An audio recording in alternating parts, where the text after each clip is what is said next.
Okay. Hello, everybody. Good morning, good afternoon, good evening, wherever you may be, and welcome back to Honey Badger Arcade. My name is Brian. I'm here with John, the problematic white guy, and this is the Week in Culture, where we're going to be bringing you the cultural news of the week and trying to delve a little bit deeper if the occasion calls for it. So, with all that said, I'm going to greet anybody in the chat. Hello, Norwegian Black Templar. Welcome to the show. We are now streaming to YouTube, Rumble, X, Twitch, and Kick. So you don't have any excuse. If you're on one of those platforms, you should be watching and following our channel or my channel, because I got lots more content coming out and I want to share my thoughts with you guys and have this conversation. I think it's very important. I've been doing this for 10 years and I'm not slowing down anytime soon. Okay. So, yes. John, how are you? Oh, awesome as always. I'm just sharing out the link myself, which I would highly encourage anybody who's kind enough to stop by. If you enjoy what we're doing here, please do drop a link, like the stream. You know, sharing is caring and all that wonderful stuff. But other than that, though, yeah, it's good. It's a good start to the day. I've only been out of bed for like maybe 15, 20 minutes. So yeah, of course I didn't I didn't actually fall asleep till about 6:30 or 7 a.m. So I think that's all right. If I I appreciate you taking the time to get out of bed for me. So indeed. So how's the weather up there? So just as a heads up, we're a little bit concerned. It is -5 degrees. Yeah, and the sun is out, and it says it feels like let's see. Yeah, it says it feels like -14, so there's a slight wind chill, I guess. And it's projected to go all the way up to 13 degrees today. So there we go. Yeah. So yeah, we're expecting, I don't know about Nebraska, because I know that's where you are. Yeah. But here in Virginia, overnight we're gonna be, or at least later today, maybe tonight, hopefully after Lindsay comes home from work. We're expecting like a pretty big storm, and they're talking about, power outages and stuff. So we may lose power for a while. If we do, I won't be able to do shows until that is resolved, obviously. But I'm hoping that that's not what happens. So, I was thinking about you and where you are, and I was like, man, it's probably brutal up there. And yeah, it is. It sounds like it is. I mean, I haven't stepped outside yet because I'm still waiting to get paid so I can go get groceries, and I'm just like, it's this cold out. I don't even want to find out, But it hasn't really been too terrible in terms of wind or anything like that, because I can usually tell, I can hear it, like, outside the pushing window on the house, and and all the birds and the squirrels that live on the tree and the roof of the house will just go crazy all the whole time if that's going on. So I think it's cold, and there's probably some kind of breeze, I would imagine, but it's not like a terrible windstorm or anything like that. So hopefully it shouldn't be too terrible. So yeah. Okay, well, we got a lot to go through today. Big packed show, lots of topics. So before I get into the stories, first of all, I want to ask you guys, how's the weather where you are? And I'm just curious. I'm trying to take a temperature of the temperature of where everybody is at and see how everyone is doing. Or are you trying to get a climate of the temperature? Yeah, I'm trying to get an idea of like what you're dealing with. So let me give a shout out to Murder of Crows. Hey guys, Robert Johnson. Hello, Master Goa. Good morning. Gabriel Phelan Lucas. Tomorrow's news. Brian slows down. CPT Dirtbag. What's up? What's up, Dirtbag? Okay. So let's get into the stories now, and hopefully you guys will continue the conversations. So we finally got like the first trailer for He-Man and the Masters of the Universe movie, which is releasing June 5th of this year. And it's generated a lot of buzz since dropping just a couple days ago. Now, if you guys haven't seen it, we might make maybe we can take a look at it later if you're interested, but you can probably just look it up online. Yeah. Longtime fans appear to be thrilled with the faithful nods to classic lore. So like nods to classic lore. like Easter eggs from the 80s toys and cartoon, practical prosthetics for many of the characters, and an epic origin story field directed by Travis Knight. Many YouTube reactions call it a He-Man adaptation that we've waited for, praising the visuals, the cast, including Nicholas Galitzine as Prince Adam / He-Man, and Idris Elba as Man-at-Arms. This is kind of weird. You know, What? Man-at-Arms, he seems a little bit taller all of a sudden than usual, which is odd because Idris Elba at one point in time, you know, I very thankfully remember that he said, "Don't ask me about James Bond. James Bond's for you know, British white dudes. You know, I am not that." And so yeah, I guess of course, I mean, he was Homdale and fucking in MCU, so that is very kind of like, you know, I guess it matters for some things and not for others. But yeah, I don't know about this. I don't know about this movie. Well, but I'll let you finish your point. no, I'll finish my thing. Yeah, Idris Elba as Man-at-Arms, Right. and the mix of nostalgia with modern spectacle. That said, obviously there's a lot of criticism. There's some focused on I guess there's heavy CGI, especially for Beastman and Skeletor. Jared Leto as the villain. Jared Leto is basically like a gigantic walking red flag in any podcast. That's the real, like when they're like, yeah, but you know, it's a small, it could be just something superficial. I mean, you're really gonna hold something up for superficiality. And it's like, I just avoided watching Tron Ares. Yeah. And you didn't watch that, did you? No, I did get the soundtrack though, because I'm a huge Nine Inch Nails fan. And and I've mentioned it here before on the show that I think that I kind of hate the album a little bit more than if it would have just been just a score by Trent Reznor and Atticus Ross, because to call that a Nine Inch Nails album is just oof. Like he's been corpoed. But anyways, I digress. No, it's fine. Okay. So Jared Leto is Skeletor, apparently, which I didn't know until after I saw the trailer, and I was like, oh, okay, that looks all right. And then my friend said Jared Leto is playing Skeletor, and I was like, what? What? Hold on now. Right. The only thing worse than that would have been Ezra Miller as Skeletor, but he probably would have sounded the part. Anyway, so, and a bigger flashpoint has been a quick joke in the trailer that this is the thing that really set people off, was that in the trailer, Prince Adam is on Earth for whatever reason. And it seems like this is like such a trite thing that Hollywood does because they don't know how to handle the source material without making it like, I don't know, current in some way, like putting it in the modern world. So he's on Earth doing like a regular office cubicle job. They're doing and he has like a nameplate, and the nameplate has his pronouns on there. Yes. And that sparked backlash from, it says he, him on there. That sparked backlash from us a lot, from calling it woke, while others saw it as harmless humor or irrelevant. So how many times do you think we'll even hear the name He-Man in this 2.5 hour movie? You know, are they going to call him Adam a lot? Yeah, like, I think probably. Oh, do you think that you mean like they're going to do the thing where they name drop the title of the movie in a conversation? Well, the fact that they're already calling this Masters of the Universe and not just He-Man, you know, is kind of. That's what the name of the show was, though, wasn't it? I understand. And the Masters of the Universe. Right. But you know, this, I don't know. I'm kind of cynical, which people here already know.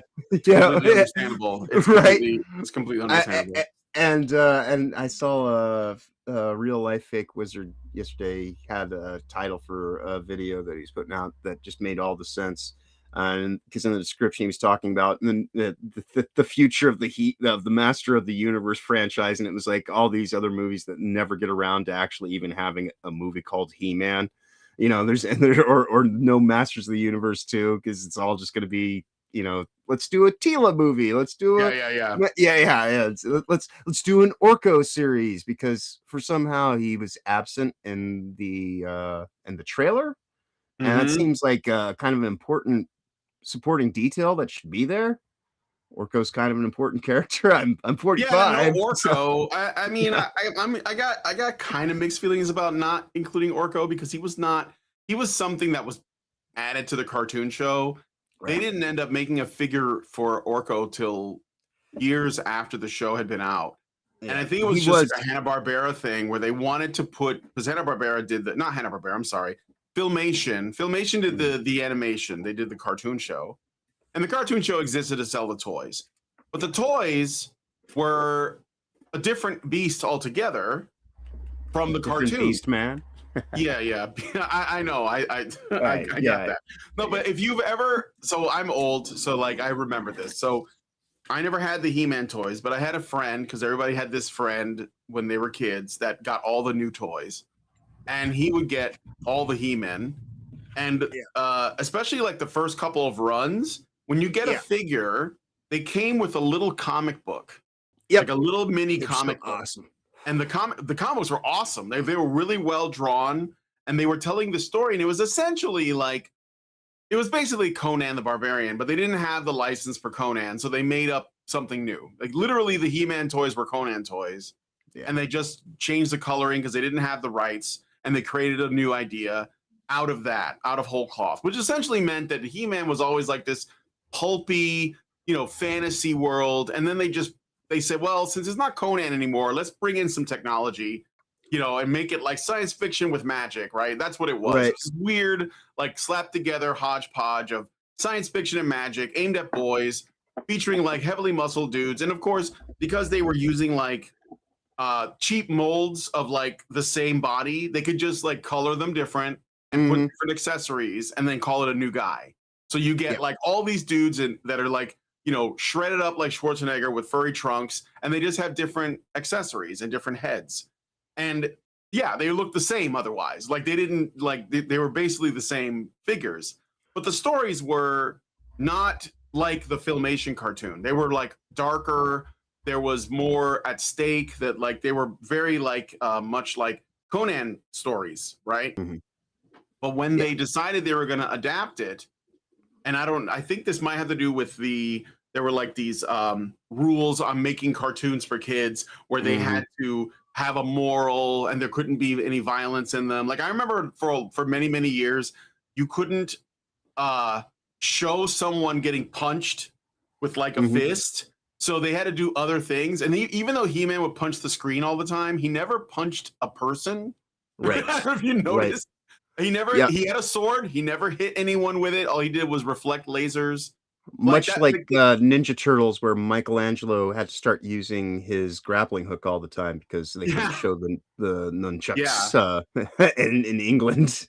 Yeah, and they couldn't exactly. They were called the Teenage Ninja Mutant Heroes or Teenage. Oh, really? Yeah. In England, they changed the name of the Ninja Turtles. Yeah, they couldn't say ninja. That's right. So it's Teenage. They couldn't say ninja. Teenage. Sound a little bit too similar to another word. Teenage Mutant Hero Turtles was yes. Could be mistaken for a slur. Yes, I guess. But I don't know. I don't know. I think that because you're starting to get to the point like with all the technology and stuff like that they added, the laser swords and whatnot, and like those flying motorcycles. Yeah. They set it in a fantastical world. It's in Eternia. I think that's one of the biggest problems with the writing of today. And since we both have an art school background, I'm sure you heard this at the same time. Write about what you know. Write about your life experiences. Right. And it's like, no. Have you ever heard of creative writing? Write about shit you don't know. Write about something that like you could explore just an idea, create. right? Yeah, and just do something that is its own thing and doesn't rely on the climate of now. It's like this new Star Trek Academy, which I don't know if we're gonna have time to talk about today. I didn't put that on the list, but yeah. Well, I made a joke about a screenshot that I saw the other day, and then because it was the one who looks like a bullfrog and Tig Notaro were standing next to each other. I was like, man, they look like a couple of gay lesbian, a couple lesbian gym teachers, right? come to find out, yes, that's what they do at Starfleet Academy, evidently, is they're in charge of PE. And Oh so it's just no. yeah. And it's just like, I watched a review on it 'cause I'm not gonna watch that thing.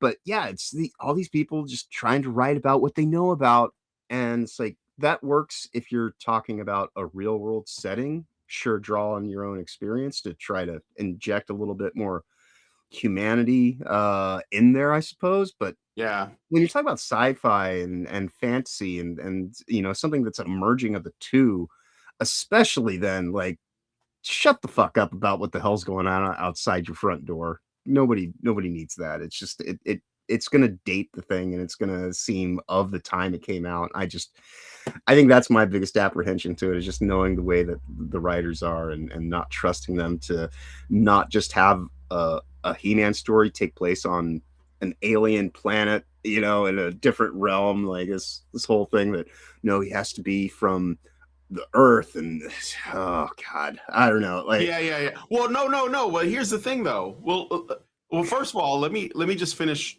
the yeah, thing yeah, about Filmation, because I think this is interesting. So, like, yeah, Filmation had to make a cartoon because they wanted to sell more toys. The toys were blowing up, very popular. They were big, they were chunky.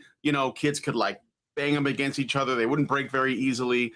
yep. They had no And articulated joints for yeah, a decade. they had like that. Yeah, they had the what was the one where he like does a punch or whatever.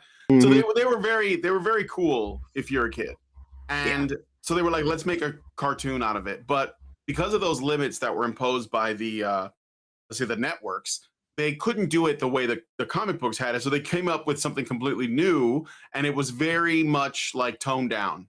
And hmm, Filmation was known for these kind of like moralizing cartoons, like Fat Albert and Friends was another one by Filmation, and all of them had like a moral in them and a lesson. And Bill Cosby was like behind them, involved with the production and everything. So Orko came as it was a unique product from Filmation. It did not exist as a toy in the original runs. That's hmm, why he came later, and that shifted the tone of everything, because it went from kind of like edgy and hardcore when it first came out to this very very child friendly thing. Now, hmm. if you're taking a child friendly cartoon and you're trying to turn it into a movie or a show, like another show, I think that everyone's wrestling with this, right? This is why they're struggling. Like and I never saw this movie, but in the 80s, I think the late 80s, Dolph again, as Lundgren. a product of the popularity of the cartoon, they made a Masters of the Universe movie with Dolph Lundgren and fuck, what's the name of the guy? Frank Langella played Hmm. Skeletor, Yeah. and I never saw it, but it was a massive departure. Again, but if you look at it as just a fantasy film, like a swords and sorcery thing, I guess it was cool. Like a lot of people did enjoy it as a thing by itself, but it's not the He-Man cartoon. It's not that at all. I mean, am Hmm. I wrong? Has any of you guys No, ever no, no, seen the old no. Dolph Lundgren one? Go ahead. No, I mean, I was, of course, I was born in 1981, so, like, I was right there in the thick of it. Mm, I used to watch He-Man, all the time growing up, and then I even watched Masters of the Universe, and it was, while enjoyable, yeah, it certainly was not it was but that was back when movie adaptations usually were quite different from the thing that you actually yeah, played, they like would Mario make Brothers it was essentially. It was the same in name only, and right, they right. would just do whatever they wanted with it. It was like the studio or the director was like, "I want to make a fantasy movie," and they were like, "Yeah, but you got to base it on something that people recognize." And he Mhm, was like, "Okay, let's do I don't know, He-Man then, but I'm gonna do my own thing." And that's fine. Like I said, it's probably a fine movie. It just has that attached to it. And then, like, they rebooted He-Man in the 2000s. mhm. I never saw that one, but I heard, I don't know. I mean, I heard good things at the Yeah, time. on the Like it was Cartoon well Network, animated. What? the yeah, the one they made in the early 2000s, the That's Cartoon what I'm Network. talking about. Not Yeah, not the Kevin Smith yeah, shit, no, but the no. one that was before that. Right. Yeah, that was Yeah. pretty badass, Was actually. it? Yeah, I didn't. I think it was on Cartoon Network. I didn't have mhm, cable. And again, I wasn't really the biggest He-Man fan because I thought it was even as a child, I thought it was too, let's say, too kid friendly and kind of silly.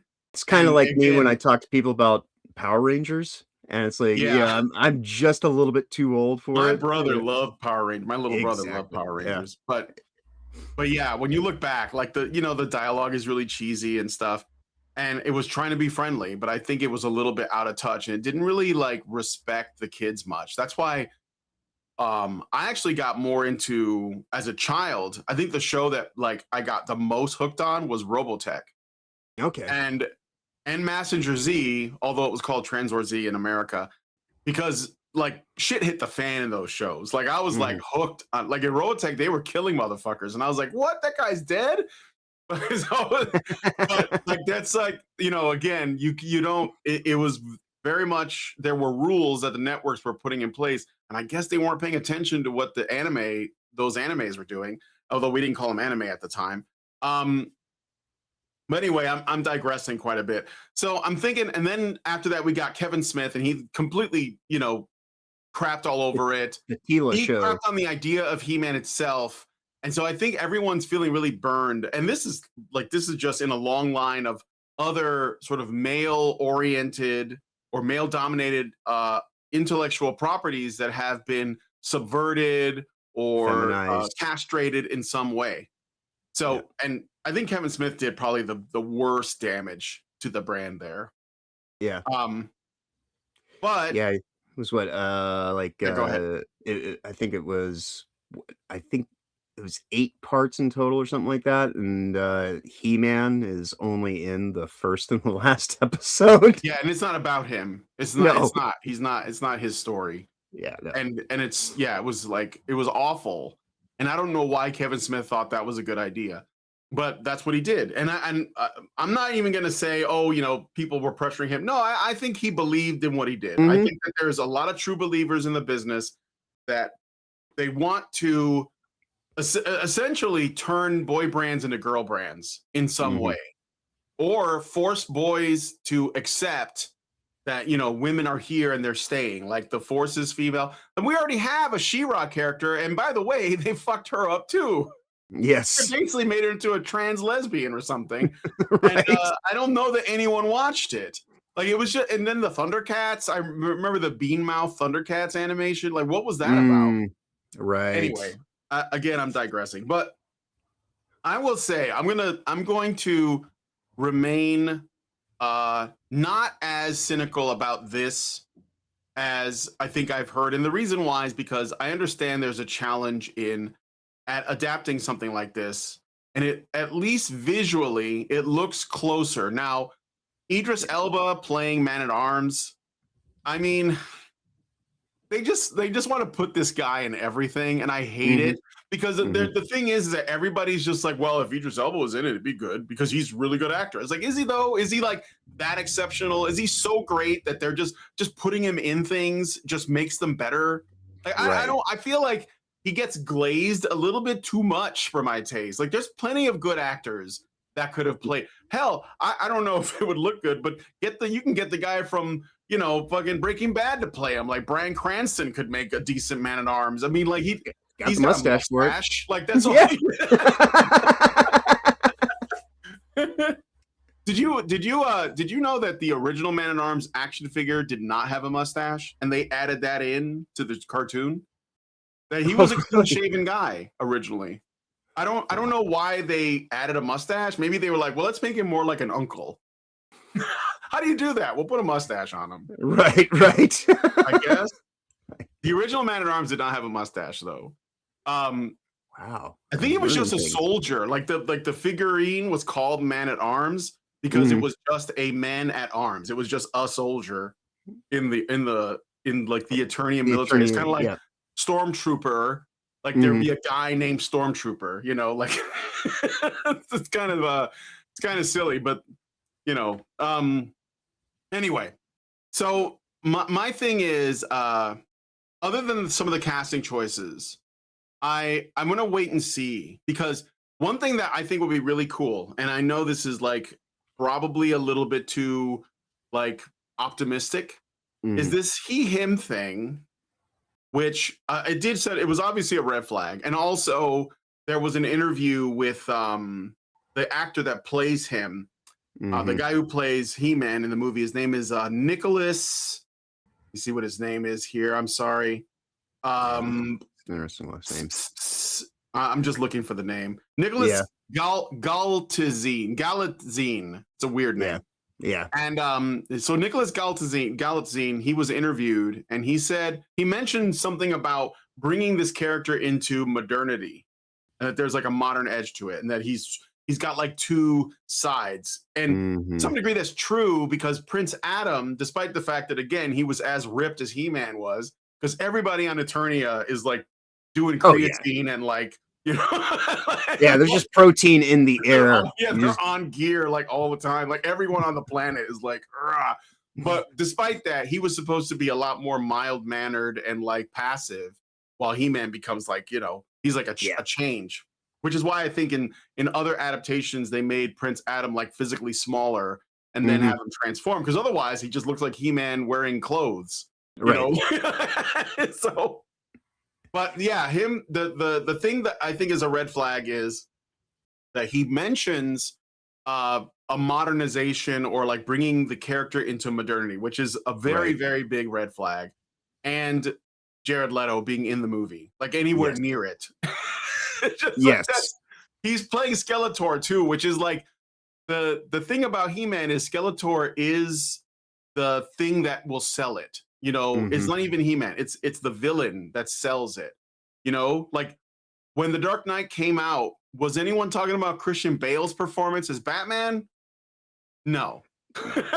Like it was Heath Ledger was the story. Even the original Tim Burton Batman that came out in 1989, the conversation wasn't even about Michael Keaton. It was about Jack Nicholson's Joker. So like if you this is the reason why I think these are the reasons to be concerned. But what I would like to see, and this is where I'm going to leave it at, if the he/him thing, see if that was meant to be a foreshadowing of a critique of this whole pronoun thing, and that he was going to like subvert that would be awesome, because again, the He-Man brand is inherently masculine. So if you're taking that and it looks like it's going to be kind of shitting on it, but then you like flip the script on it, I think that'd be amazingly impressive.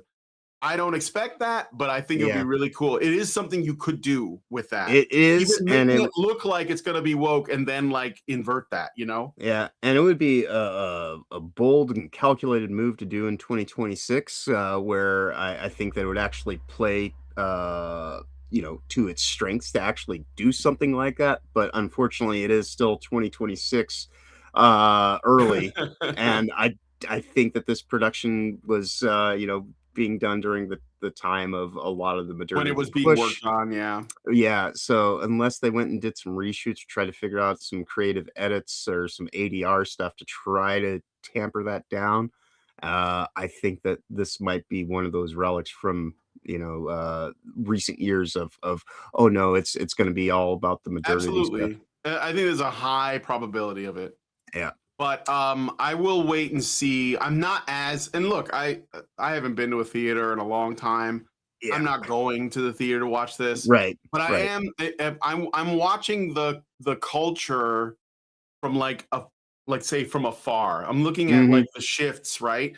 So I know that in Hollywood there are shifts happening, but they're still in the minority. They're still like way down low. Like last week we talked about, you know, last week we talked about Stallone and the project he's working on. Stallone is a powerhouse. He's a superstar. He's one of the last superstars in Hollywood, and he's pushing back on this stuff hard.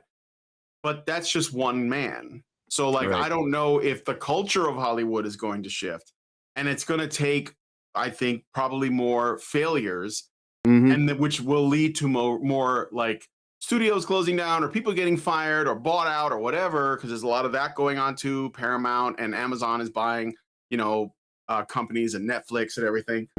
But I am watching this shift, and it's not going to happen quickly. But I do think the reaction to this is some evidence of at least like the audience, like they're basically sick of this stuff. I think the audience is absolutely tired of this shit. And you can see it in the sales and how well things are doing, and not just in movies, but in all of our media. People are a lot Yeah. more discerning now. And again, I'm not saying it's across the board or that we've won or anything like that, but looking at this from a distance, I can kind of see how like these releases that would have created a lot of hype are creating a lot less hype.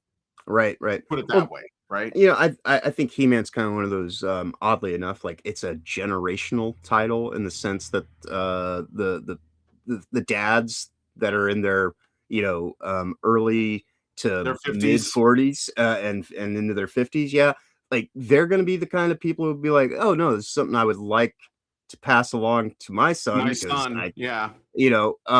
for their own nostalgic attachment to it, but it's much like that's the reason why no one gives a shit about Star Wars or, as I mentioned earlier, Star Trek, because they took these things that were kind of built on a generational kind of handed down of, like e even parents can enjoy it, and then it works on that level, but then you can, like, make a new generation of audience, by roping in the kids along with it, but the kids don't have the Mhm. money directly, and so, like, if you aren't making this movie specifically for, dude bro dads, in their 40s and above, you're not really aiming for an audience, that this even focuses on actually being interested in. So, I don't know, I'm a little bit more willing to kinda, just exist because I wouldn't plan on going to see this in the theater in the first place. Probably just, if it because I've been surprised by things, because I'm watching Fallout Series 2 We're gonna right talk now. about Fallout later.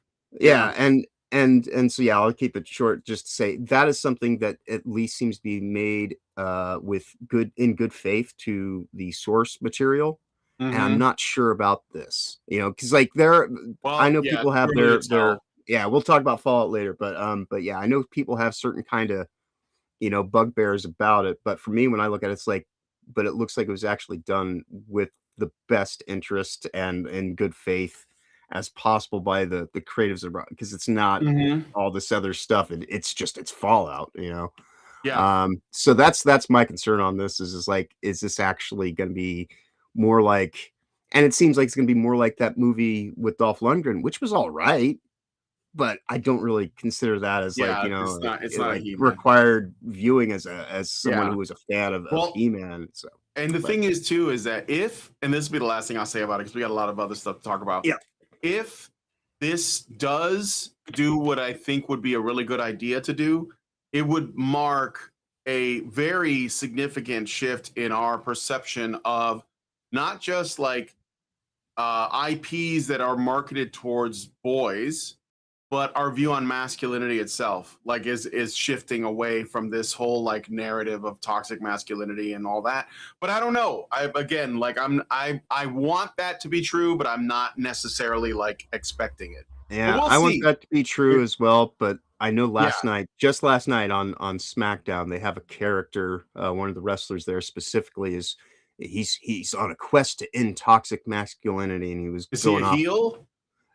Yeah, I Yeah, suppose. okay. If he's a Which heel, then might be yeah. the only saving grace, but yeah, he's like this, he's meant to he wears crop tops that stop at his nipples, and, like, it's like this, and yeah, these very, Well, effeminate, and yeah, see, so that's the thing. maybe Like, if he's a heel, then that could like work out.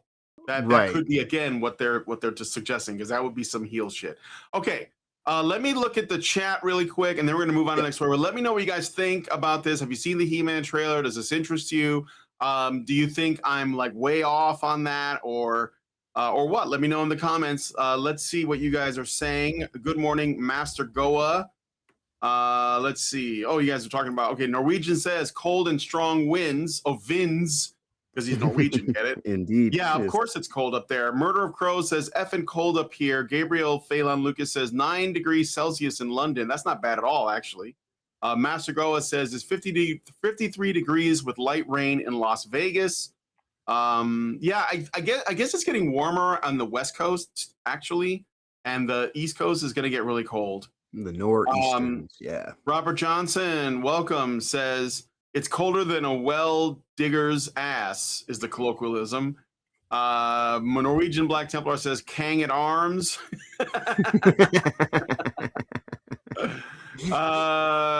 Gabriel says He-Man. Because that's how you got to say it. Yep. Channel specialist on Kick. Hello, streamer. I come across your channel and I see great potential. I can help you grow with 3,000 real followers, 500 active viewers and chatters, full subscriber support, everything you need to get verified, become a partner, and start earning up to $100 an hour from your streams. If you are ready to level up your channel, contact me. Yeah, of course. Thank you. Finally, the bot audience. Real person that's good. That's just there to help. Thank you. Yes. Iris Rhoda says, "Hey guys, hello, Iris Rhoda. Welcome to the show." Yo, Rhoda. Let's see. John Ford says, "I saw some of the Cartoon Network reboot." Iris says, "Shared the stream in Will's Discord." Awesome. Thanks, man. Yeah, I hope thanks. some people come by and visit. And says, "Hit the like, people. Appreciate that." The first demon, Lilith. You are the reason why we are suffering, Lilith. I just want you to know. But welcome to the stream anyway. Maybe you will change your ways and stop killing 100 babies a day and making 100 babies a day. Because that's what Lilith did. She like made I think she got impregnated 100 times a day and killed 100 babies a day. So she's like the goddess of abortion, I think. And let me see. John Ford says red flags. Murder of Crows says now it's She-Man and They-Ra. Yeah, that's what it was when they adapted it. And let me see. John Ford says, I hope you're right about that. Iris Rhoda puts a robot face. Yeah. Master Goa, I never got into He-Man or She-Ra. G.I. Joe was where it's at. Yes, G.I. Joe and Transformers were like my shit. Okay. I made it. The bots are here. That's correct. Indeed. Okay, so let me know what you guys think about this one in the comments. And yeah, I think that like basically when it comes to these adaptations, I just think it's really simple. Look at what worked. Minecraft, right. Sonic the Hedgehog. Sonic the Hedgehog in particular is a good example because they actually listened to the fans. They said they put out a trailer. Sonic looked like a fucking nightmare fuel. They took it back. They got memed into oblivion. They took it back, and then they gave us a real Sonic the Hedgehog, right? Yeah. And the movie, they made 3 movies. It did that well. Minecraft, it was easy. Just lean into what it is you're adapting, and it'll work out. And the audience was so appreciative of actually being appreciated that Ugly Sonic is even his own unique entity of a character now, and was in that Chip and Dale movie from a few years back. Really? And, yeah, it's the only scene that I've seen in it. He's at basically a Comic-Con, but like, you know, a dirt merchant's version of it for all the low tier kind of celebrities. Yeah. And he's actually there listed as Ugly Sonic, and it's the whole thing about how, you know, like how he failed as this character, and so like now he kind of actually exists as a separate entity than Sonic. It's the actor CGI Hedgehog. I mean, not that I think that was a great movie, but it is actually a pretty funny scene.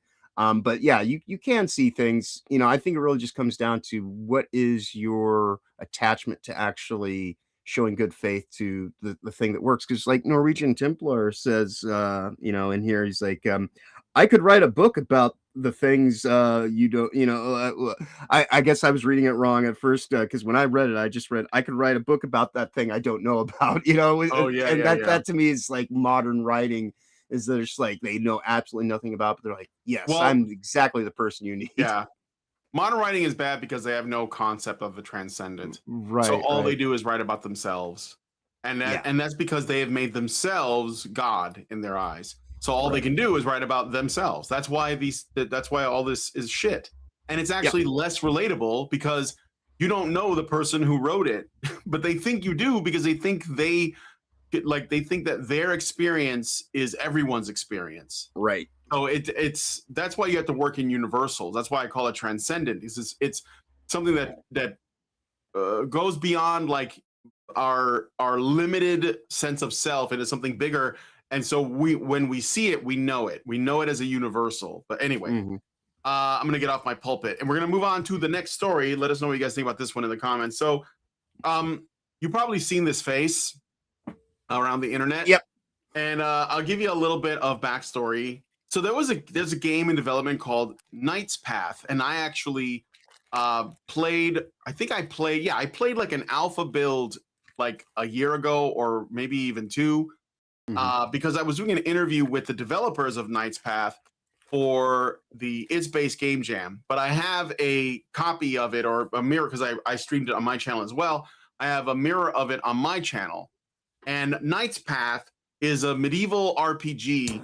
People compare it to, Kingdom Come Deliverance, but it's not really like that. It's more. I think they were going for something like there was a game called Gothic, and that's kind of where they were taking from. But anyway, the game is like coming closer to release. There is now a Steam page for it. You can wish list it. I highly suggest you do. It is low fantasy, so there is fantasy in it. It's not like a simulator, but it's low fantasy, like where you don't have like crazy magic spells and stuff like that. And that's a good place for it to sit, because a lot of RPGs that have fantasy elements tend to be high fantasy, either trying to be like D&D, or they're more like Oblivion or Elder Scrolls in some way, or even like JRPGs where like, you're throwing planets at people. This is like way more toned down, but it's like mythic and European. So there's like a dragon in the trailer and stuff. So you get like a sense of like how grounded it is, right? There's like, you put a giant snail in the thumbnail. And I did that for the exact reason that you're talking about, because it's like I don't want to just look like it's just like this simulation thing, because I do want there to be. So I went, the snail at the end of the trailer. That's in the thumbnail. So, so there is some like supernatural elements, but that's not really the problem, because the supernatural is not the problem. It's the natural that's the problem here. So they revealed a character named Amelie. I actually read it originally as Amelia, but I know, right? Amelia. But she might as well be the new Amelia. That's right. The attractive female romantic interests. We're in the age of Amy's now. What? We're in the age of Amy's now. Yeah. It's the year of Amy. That's right. So this kicked off a pretty polarized online reaction over past week. A lot of gamers were absolutely loved it. They called her a refreshingly beautiful feminine character in historical setting, praising the devs for going with natural beauty and straight up heterosexual romance options. Okay. It went viral in these circles, with YouTubers and expos hyping it as hyping it as a pushback against ugly designs in modern games, and tons of wish lists pouring in. So it was a massive hit already. Okay. On the flip side, some critics and activists got upset, accusing the image and the game of being AI generated, neural slop, or overly sexualized. Does that look overly sexualized to you guys? No, it looks pretty mild. What do you think? It's a headshot. Like, what are they talking about? Right. How is this? This is, by the way, how goon brained these people are. They think that anything that is like north of a 3 is fat material, because that's what they do. They always project. They're always projecting. Okay. Yeah, she has thick eyelashes. That's it's not even eyeliner or mascara or anything. Like those are just her eyelashes. No makeup whatsoever. This is just a medieval maiden, and she's appropriately attractive.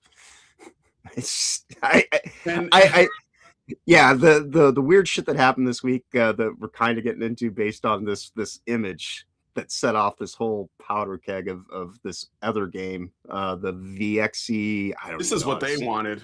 Right. Well, it's either that because there's this game called I can't even that's the Ubisoft version.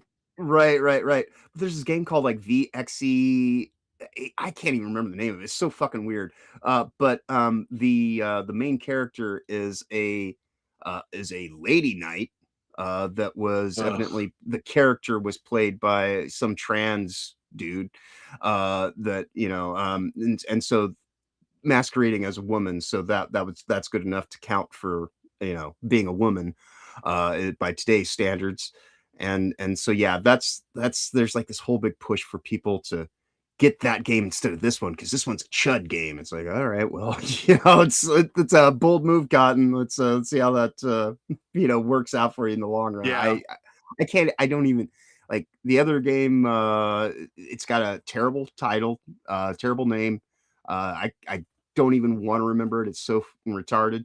But if I have to choose between something that is mythical fantasy, the low level kind of stuff that you were just mentioning, or just this thing where it's like, except ugly girl. And it's like, well, that ugly girl looks kind of like a dude. Well, that's because it's based on a dude who's dressed like a girl. So I don't know. I don't want to get us off the point too much, but when you look at these two similar games side by side, this one definitely has more of my interest than the other one could ever. But Yeah, right. That's a great image. I know. So, okay.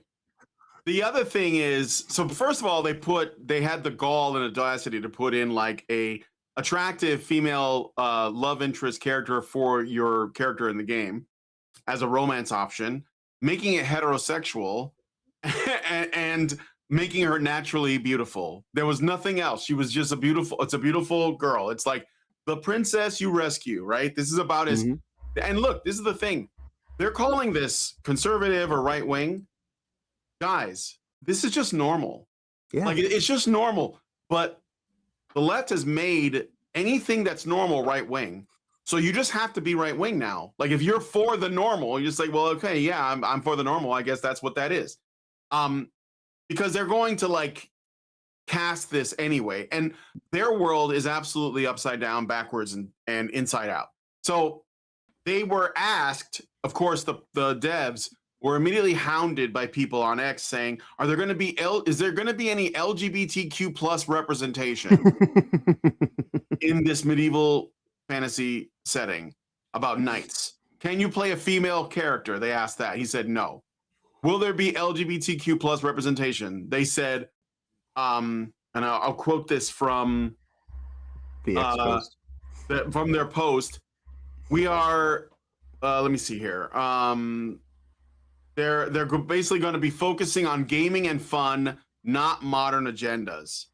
Yes. So, and I mean that's just true. And the fact that I interviewed them for the game jam guys, right? It's based game jam. I'm not saying these guys are like 100% based, but I think that they were at least wanting some. They didn't want to live in a world where they couldn't develop a game without people meddling in their projects and telling them what they needed to change. But of course, people are not happy with this. Not happy. So this is a quote from Game Rant. Knight's Path, an upcoming game that has been criticized, and this is the way these people do things. When they criticize stuff, they're cowards. They're spineless cowards. So they don't sometimes make the accusations directly. They'll instead say, people are saying. Mhm. They'll make it like rumor has it, or a lot of people, or some like over there, I'm not doing it, but these people over here think you're a terrible person, right? Right. So they said it's been criticized for being a possible asset flip that's heavily similar to Kingdom Come Deliverance, down to the chosen font. So they're claiming, without being accountable for the claim, that Knight's Path is a ripoff of Kingdom Come Deliverance, and it took its assets and it's even taken its font, its letters, okay?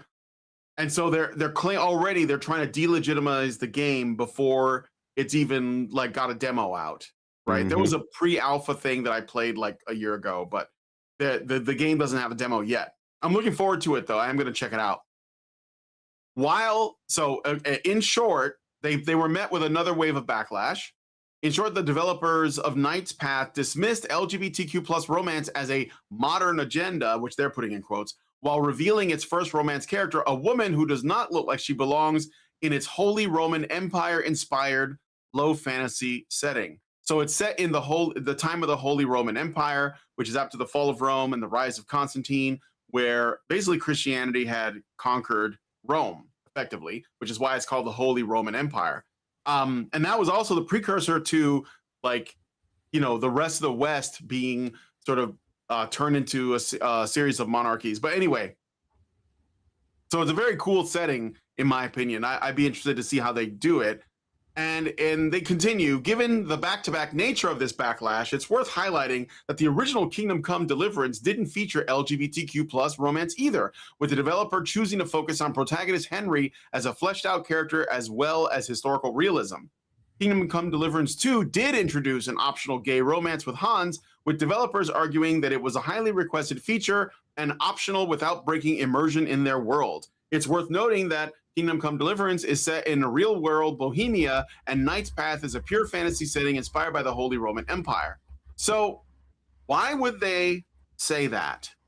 Why would they bother to do this whole thing where they talk about how Kingdom Come Deliverance and Deliverance 2 are sort of like comparing this to Knight's Path? Why do you think that is, John? What do you think they're doing? Well, I think that they are, 'cause I know that Kingdom Come Deliverance, Kingdom Come specifically, it was, it was a game that had a lot of back and forth in terms of people kind of liking it and then seemingly kind of like, hold on, there's some stuff here and what. So I think they're just trying to sow seeds of doubt and things like that, and do anything they can to try to like firewall the situation for their agenda and their identity politics insanity. And so they're just trying to find a way to try to break ranks on people actually seeing something, go, oh, this is interesting, like, oh, but no, it if you like this, then you're uh transphobe, you're whatever, like all this kind of stupid shit that doesn't even pertain to what this game is supposed to be about, the setting of it or anything like that. um so I don't know. I just get the feeling that they are doing everything they can to try to undermine something that is seemingly being done in good faith, because if they try to base it on its merits, they're gonna, come up short in those arguments every single Yeah. time. So they're just trying to make it about anything other than the substance. Let's try to make it as spectacular bullshit as possible and get away from what it actually is. So it's kind of, I don't know. It seems kind of like a calculated way to, as you were saying, this isn't me saying this, but this is what people are saying. Yeah, It's yeah, just, yeah. yeah. Sow those seeds of doubt, basically. Yeah, so here's what I'm getting from this. So they Hmm. have this game that's coming out. It's an indie game, small team. They're very passionate. When I did the interview with them, we mostly talked about the combat system, which is the thing they were the most proud of. Right. This is sort of like Crowned in Steel, which is another really great game where that's very much like Conan the Barbarian style.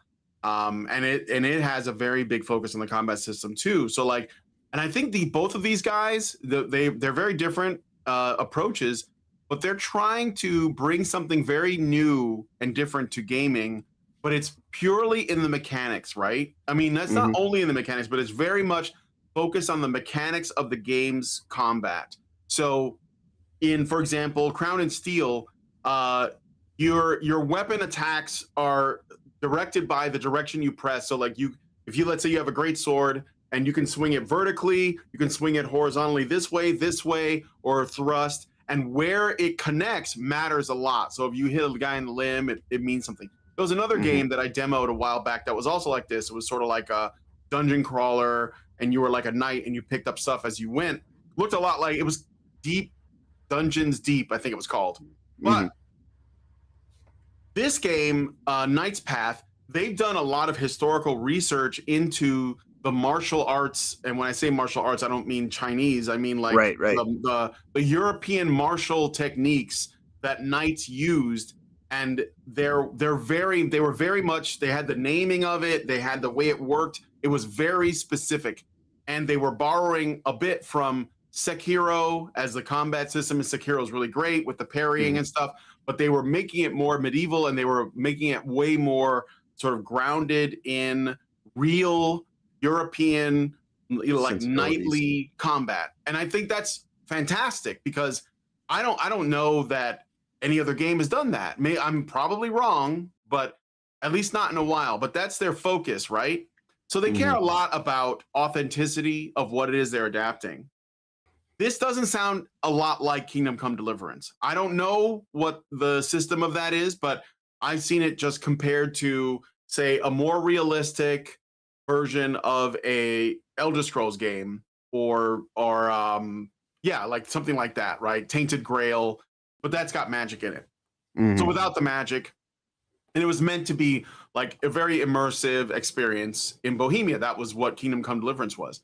And the thing that I find interesting is this: when the original Kingdom Come Deliverance came out, the dev was not going to fall for pressure from anyone to do any inclusive shit, right? He Mhm. was like very much a bulwark against them pushing an agenda in his game. And he resisted that and managed to release the game, and it was a massive success, right? And then he Mhm. sold out. He made the Yeah. second game and he changed it. He allowed the gay romance option to happen. And Right. then when people said, "What the fuck? Why'd you do that?"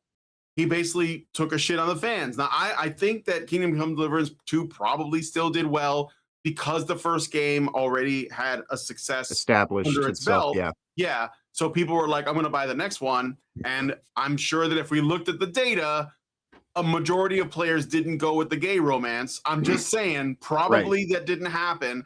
It's probably a minority. But he was trying to essentially satisfy a broader audience. And what that demonstrates is this: what this journalist is saying is, we had a guy just like you, Knight's Path developers, and he was like you, but we converted him. Mhm. Why aren't you converting? Because Right. and they're trying, that's why they're making this connection. They're trying to say, you need to bend the knee to this too, because these guys tried that and look at what happened to them. They ended up bending the knee. This is why you never ever bend the knee, Yeah. ever, because they use that to make other people do it in the future. So to the Knights Path guys, I don't know if you're going to see this or whatever. I think your game could be huge, and it is getting a lot of support from this Mm. controversy around this girl that they've created. Do not give in to pressure no matter what. Do not, because they will never stop, and their intention is to turn you into, they're going to take her and they're going to make her into this. That's Right. what they want to do. I Okay. sent you an image in our Discord DMs of the Let other me see. alternative. Yeah. And this is from the game that Oh I was yeah, just yeah, yeah. I mentioning. saw this Yeah. conversation. I saw this conversation. Yeah. Yeah. Yes, this was another thing. Somebody made a comparison and they were like, "What do you think is better?" Right? And this is like a medieval girl night. Supposedly. Yeah. And they were, this is the thing that they're trying to do, is they're trying to like make this kind of girl boss gay shit the Mhm. norm. It's not the norm. Like, you don't have to bend the knee to that. You just Right. don't. You shouldn't, in fact. Yeah, this or this, guys. Which way, Western man? Um Right. An she Italian looks like lesbian a that was played by flyer. a Like, man. Right. I mean, that's a yeah. dude.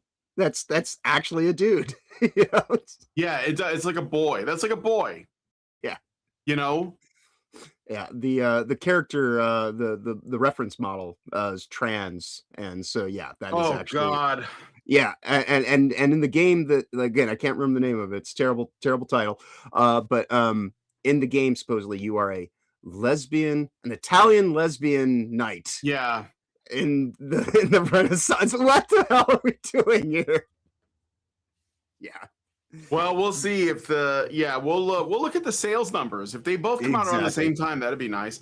Um anyway, Yeah, so overall the positive buzz from fans is way louder, but it did definitely stir up the usual bullshit from the mhm. weirdo queers on online. And I don't say queer as a disparaging remark, that's what they call themselves.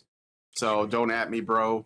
Um but anyway, so yeah, this is like, I think is interesting that these guys did this, and I hope they stick to their guns, and they're going to get pressure. Reddit and various gamer website. There's even a website called IXBT Games. Um, Knight's Path developers oppose the agenda. Activists labeled the game as neuroslop. and are trying to cancel it. So yeah, it looks like a lot of people are more or less on the side of the devs here, and that's good. But they're definitely going to get into some shit, and if they bend the knee, just like the Kingdom Come Deliverance guy, they're screwed. And so they should not. Do not, under any circumstances, give these people an inch because they will take a mile. All right, let me look and see what you guys are saying, and then we're going to move on to the next story. Iris Rhoda says, imagine that. Listen to the fans. Have success. Yes. Norwegian Black Templar says, before Ugly Sonic, there was Uganda Knuckles. Do you know the way? Yes. You do not know the way.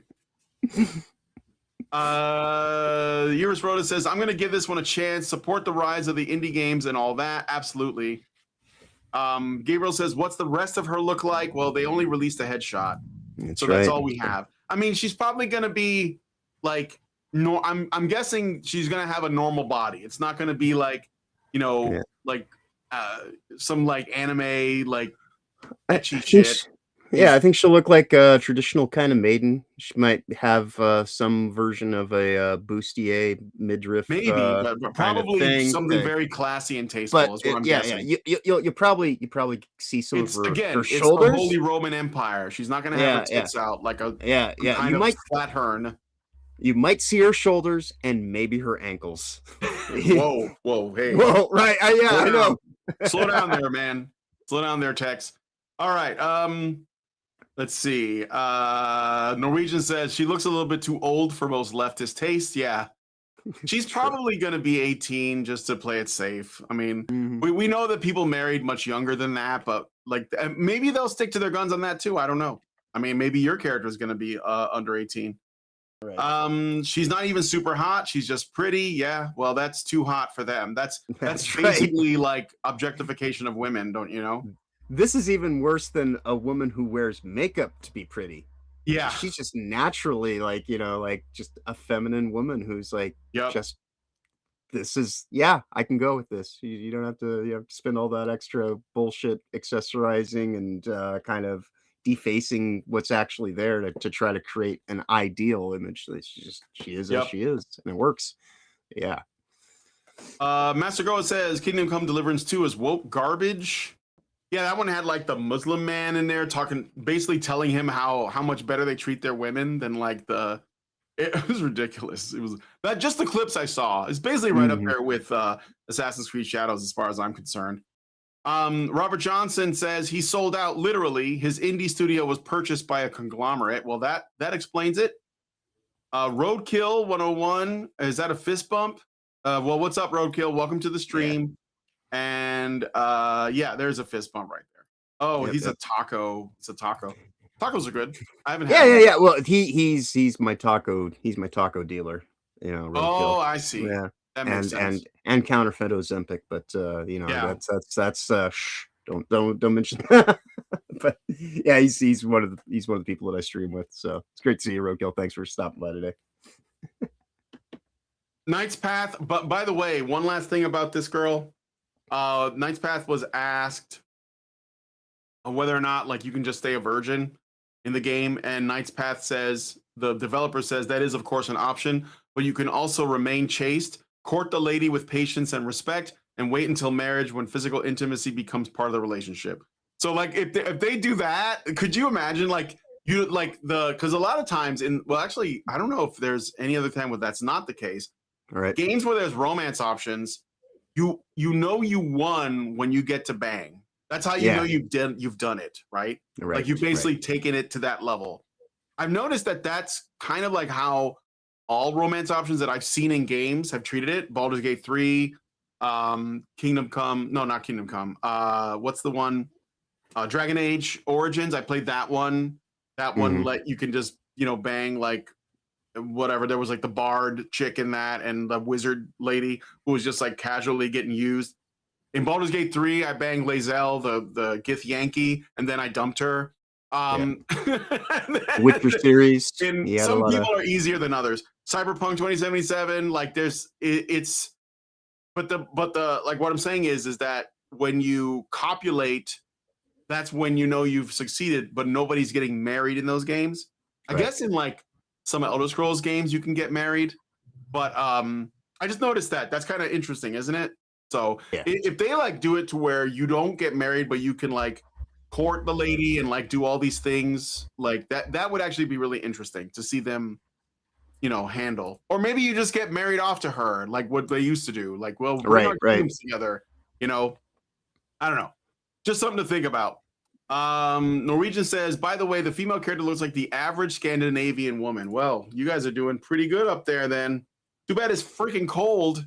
Yeah. All right. Anyway, thank you for your commentary. We're going to move on to the next story. So we got to talk about Ubisoft again because they are facing some disasters. So Ubisoft just announced a major restructuring this week, canceling 6 games as part of a big reset to cut costs and refocus.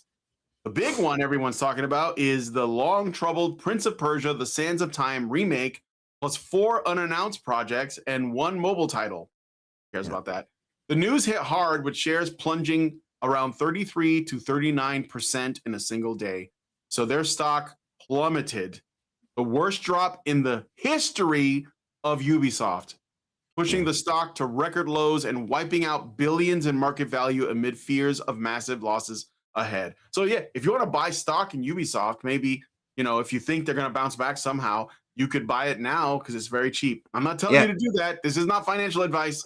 No. But yeah. Well, I know 2 days ago at one point in time, someone did a screenshot and it was down to like $1 for us for the stock. Yeah. I mean, I got $10 on me. Right.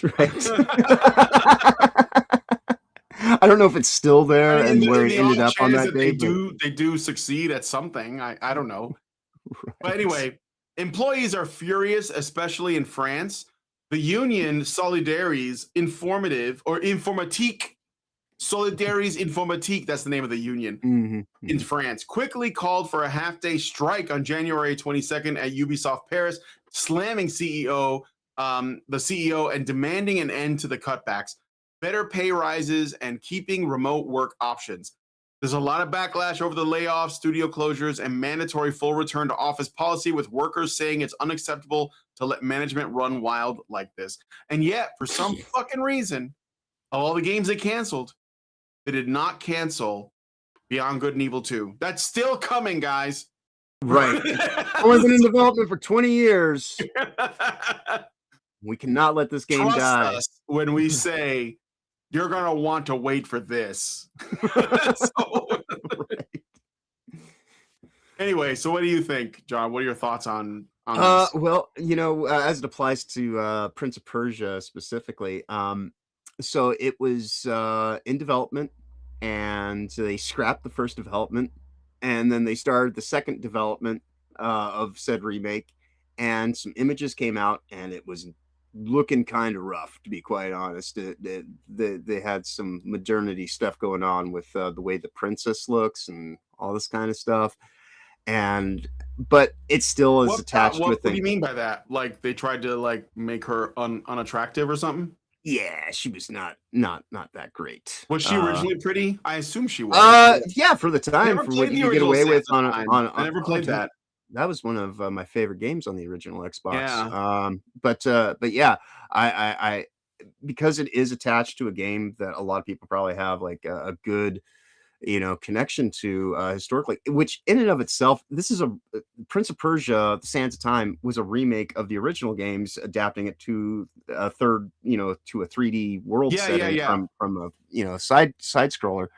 But when I saw those images come out, any interest, I don't really have much interest in Ubisoft games as a rule to begin with, but when I saw that, I was like, man, even if there were one thing that I would kind of be like, oh, that might be worth looking into, when I saw those images, like, no, never mind. This is just going to end up being some kind of way to try to make the prince more subservient, and just kind of diminish him. And you could just kind of see it in the screenshots.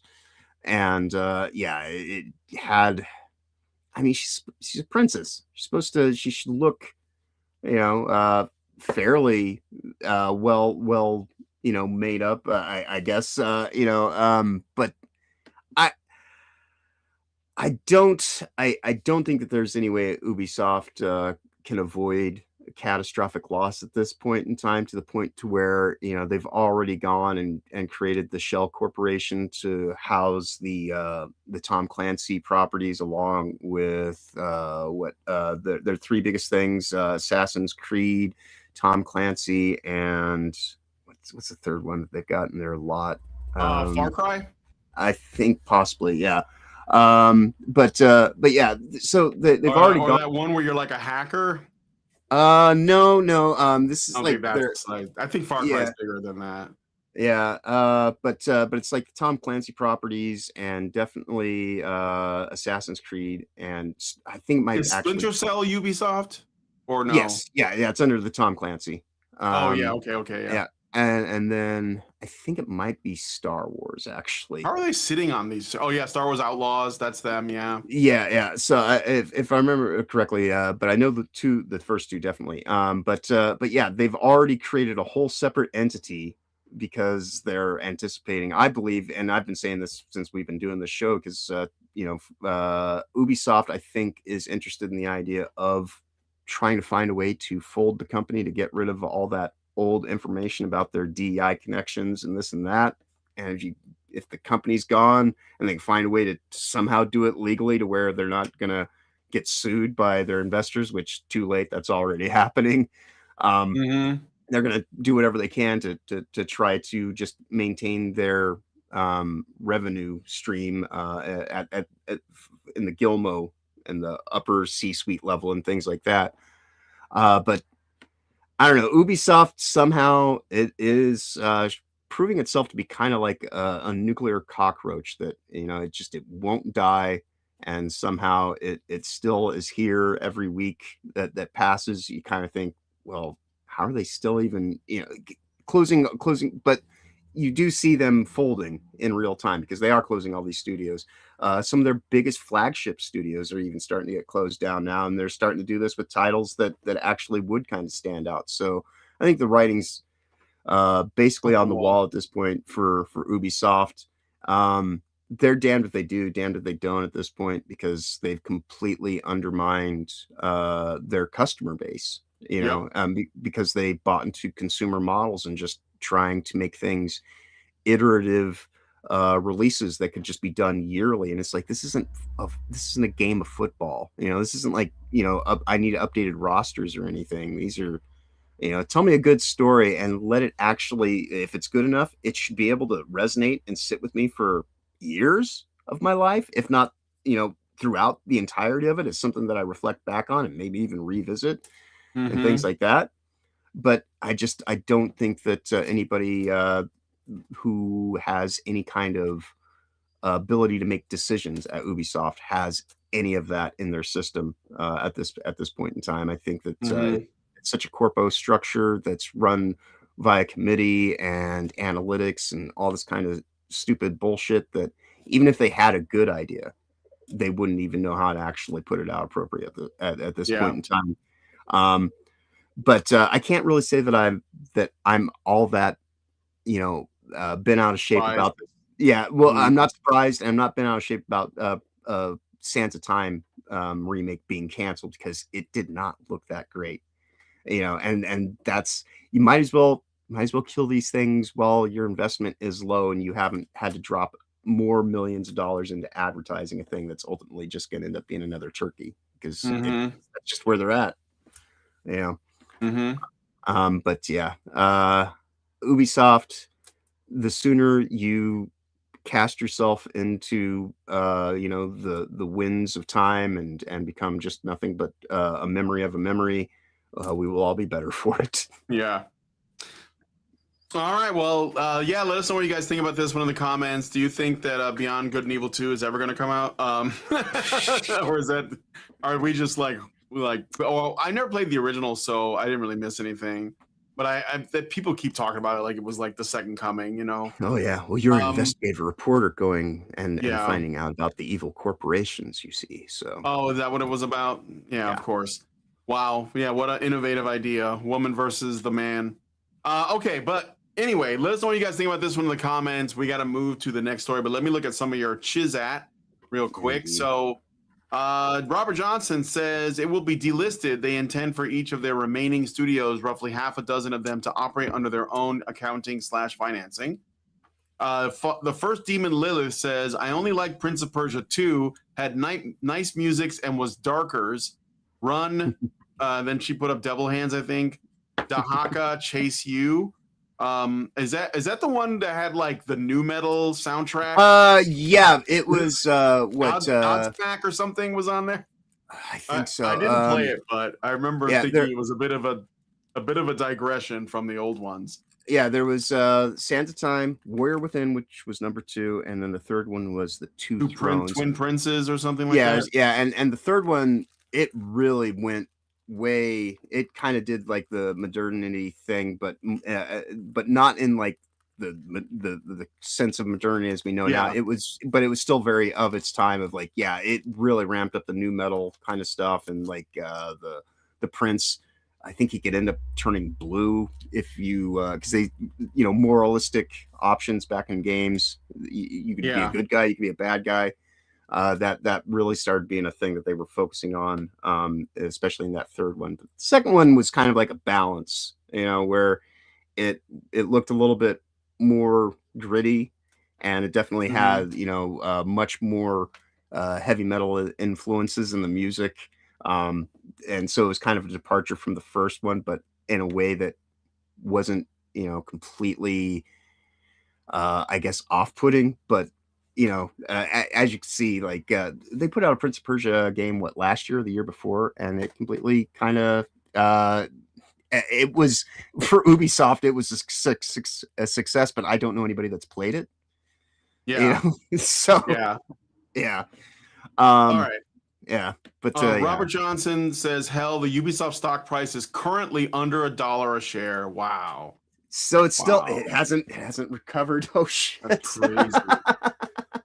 It's literally going to be a penny stock. And Iris Rhoda says, "Yeah, Ubisoft are literally over. Yeah, that's all ogre." Yes. All right. Well, let us know what you guys think about this one in the comments. I might look into buying some stock, to be honest. I mean, the worst thing that can happen is I'm out like $10. Like, so what? So, right. Okay. So you guys know that I did a video on my channel, and we talked last week about the changes that Games Workshop has done to essentially add female custodes, Adeptus custodes, to Warhammer 40,000. And this is an unprecedented heresy that's never been done before, and they're claiming they're coping around it because the folks at Games Workshop really want to be woke. They're desperate to be seen as progressive, and that means they have to essentially just divide not even divide, just slaughter their own fan base and destroy their own IP to make it fit, because the world of Warhammer 40,000 is inherently masculine, and it's inherently right-wing. Just the way that it's structured, the setting is built that way. It is, what is it again? It is, the 41st millennium. There is only war, and that's the purpose of the game, is to sit down and play with miniatures that are fighting each other and trying to kill each other for dominance. So the world is built around that. There's no other way around it. Okay. There's no diplomacy ending. Yeah, and they took. And I did a video on this, and I did a lot of research to learn what the custodes were, and I had a feeling I knew. But they're basically like the most elite soldiers in the Imperium. Like, they're literally hanging around the throne room with the Emperor, and there's only 10,000 of them about. So we're not talking about Space Marines, of which there are many, but they're also an elite class. But these are the elites of that. Like a custodes is to a Space Marine, or like an Astartes, which is what the Space Marines are, as an Astartes is to a Guardsman, which are like the normal human guys with las rifles, right? So we're looking at a massive hierarchy differential, all right? Yeah. So they made some of them women, and I made a video about that. We talked about it last week a little bit. And in the video, I broke down what the actual mathematical odds are of that, which is like next to nothing, if not nothing outright. It makes no sense. even like without even considering like whether or not they made it canon. And even with the logic of the world, it makes no sense to have female custodies at all. Yeah. But that doesn't matter because Games Workshop really, really wants to make this real. Okay. So last week, Games Workshop revealed new plastic Adeptus Custodes models at their New Year preview, including official female heads and unhelmeted options for the first time. Because the only way you could even show people that you have a female model is to take the helmet off and make the face slightly less masculine than the other dudes. Right. That's the only way, because it's not you can put titties on it because they're basically just dudes. Like, right. You know, but anyway. Yeah, and just from a combat perspective, not a wise decision, you know, Yes. which probably why you don't really have women on the front lines too much. No, of course, because the women are the limiting factor for reproduction. Like Right. if your society loses its women, your society dies because the women make babies. And I even looked into it because I think last week I made an incorrect statement where I thought that these people were like grown in labs or something, but they're not. They are made the old-fashioned way by bumping uglies, but that means that if the women die, you don't have anyone to bump uglies with. You can't make babies. You can't have any more soldiers. Like that's what I'm saying. And you know, while the Custodes rarely die, they're still in danger. Like they're still at risk, right? Because in the same way that the capabilities of these soldiers are told to make them seem like they are like gods on earth, they do the same thing for every other faction in Warhammer. So like a very powerful Tyrannid or a very powerful Chaos Marine or Chaos Agent or a very powerful, you know, enemy from any other faction is just as likely to kill one of these Custodes as they are to kill them, right? That because it's a game, right? Yeah. So anyway, so they tweaked it to add in some women. Yeah, and the economy of their world, the value of a woman, you know, because everyone is effectively just kind of resource stock at this point in time. Yeah, your women are far more important than to just go be expendable on a battlefield. And so they're actually in many ways they're putting women down by trying to include them in the front line, because the way their culture is set up, the women are protected because they're a finite resource. You know, like yes, you know, it's absolutely that's what I'm saying. An important thing. So, yeah. But okay, so it gets worse. They announced Custodes. They're going to launch them, female Custodes, and of course, and this is the problem with bending the knee, which I just talked about. This sparked. Let's see. This sparked immediate backlash from parts of the fan base calling it a retcon or woke, but also reignited demands from the other side for female space marines, with some saying, hey, if Custodes can be women, why not Astartes? Of course. And that's the point, because once you bend the knee to one thing, then they want more. They want more, they want more, they want more. So I think it's already a damn shame that they even bent the knee on the Custodes. Obviously, there was no point for that. There are already plenty of women in the game, but nobody seems to care about the Sisters of Battle. Even though I think they're pretty cool. They're like fighting nuns. I think that's cool. But they don't like it because the problem is that there are areas where there are just men. And so they're like, no, we can't have that. That's all it is. It's not about wanting to see more women. It's about wanting to see fewer men. That's what it's really about, okay? So they're basically already saying, why not Astartes? Now, Games Workshop right now has pushed back hard on the Warhammer community article, explicitly stating there are no female Adeptus Astartes. Custodes are not Space Marines, explaining with the different creation processes and shutting down any speculation.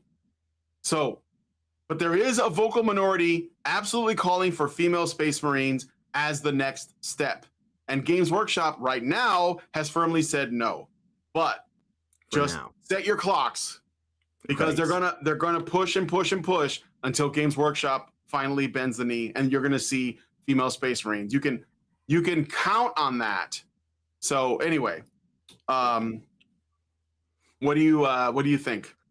Yeah, no, I think you're spot on with that assessment. This misandrist kind of mindset that because it's not, we've mentioned it here before multiple times. It's not so much even feminization; it's demasculization is Yeah. ultimately the aim, which you just said.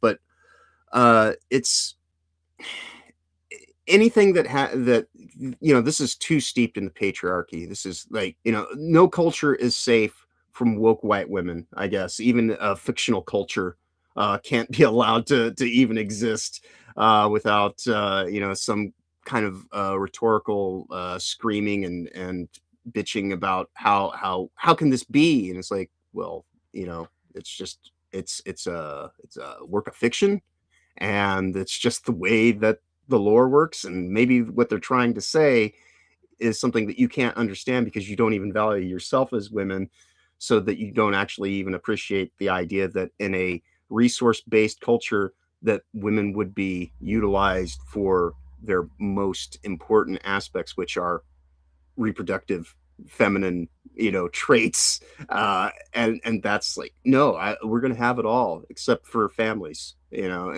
it's Hmm. insane.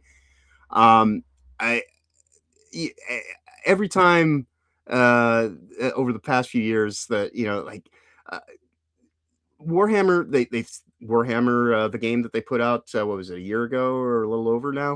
It was a great game, and Space they Marine 2? yeah, Space Marine 2, yeah, they've got great games that come out and things like that, Absolutely.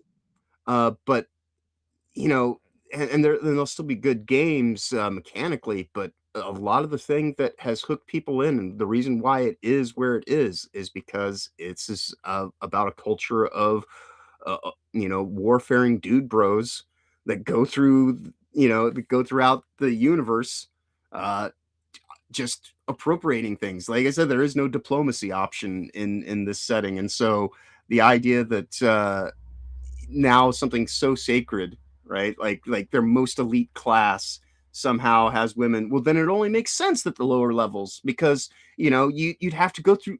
How can you get to be a custodian if you weren't this beforehand? And it's yeah, I don't know, it does seem like they're just doing everything they can to undermine this thing that is very clearly a masculine based property, Yep. and yeah, that can't be in the 21st century. That's How what they're dare you? gonna do, and that's how they do it. They ask for something. Sometimes they'll start with something reasonable, or at least that sounds Hmm. reasonable, and that's how they get their foot in the door. And then they nudge and nudge and nudge. And if you push back hard, they'll go away, and then they'll wait, and then they'll come back, and they'll Yep, start the whole process again.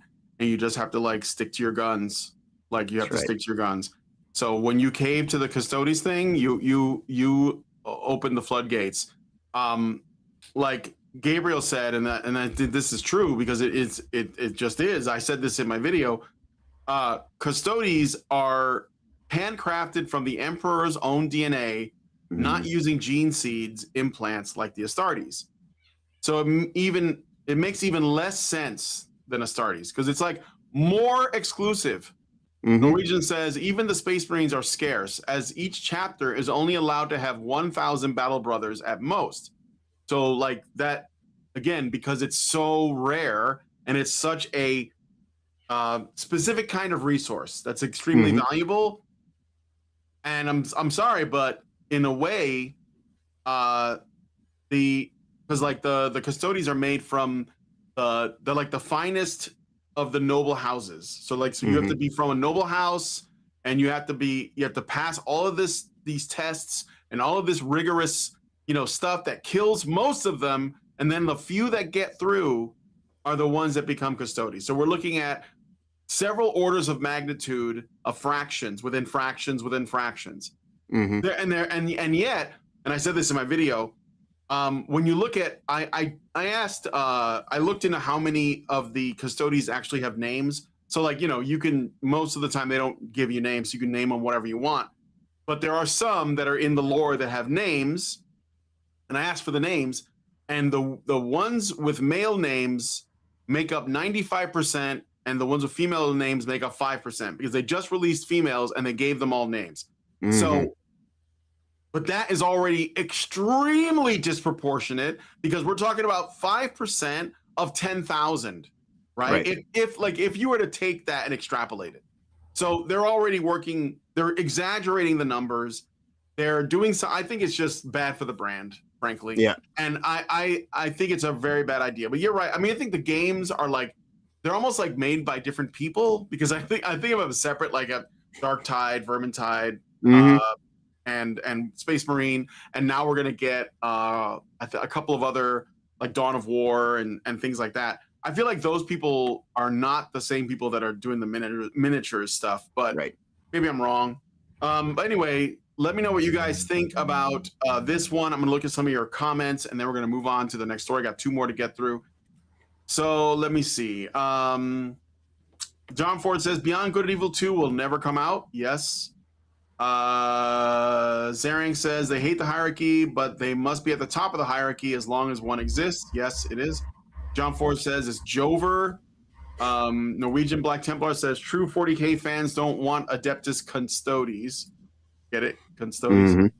Great Door says pretty girls who share your political views are all AI. And then Norwegian Black Templar says remember the Custodes has to be able to protect Holy Terra from a chaos invasion. You're not going to recruit anything less than the best of the best. Yes, of course. It's like the military. Like, you know, why are there? How many Navy SEALs are women? How many Navy SEALs are women? I'm gonna find out right now. Hold on a second. I'll That's a good question. Yeah, because when you were talking about your comparison, that's kind of where I was like, yeah, it's like a custody is similar to a Navy SEAL, as where a star is kind of more like just a standard infantry unit. So you know, it's a very elite. As of the most recent reliable information available, this is through sources in late 2025 and early 2026. 0 women have successfully completed Navy SEAL training and become qualified U.S. Navy SEAls. Well, 0 women. So Navy SEALs would probably get their asses kicked by a guardsman in 40K. Okay, so like that. This is what I'm talking about. Like it's obviously not realistic. Okay, the Custodies are Green Berets, Space Marines are Navy SEAls. Well, I mean I could put in Green Berets too and check, but I'm willing to bet it's 0. How about let's see. How about Green Berets? Let's see how many female Green Berets there are. Let's find out. There looks like there was a handful, fewer than 10 as of 2023. No large numbers have followed. Progress has been very limited, but did they change the standards? The Army Special Forces has integrated women successfully, albeit in very small numbers. Yeah, I think that Navy SEALs are more badass than Green Berets, though, to be honest. John Ford says, wow. Iris Rhoda says, lol. Yeah, that's lol worthy, isn't it?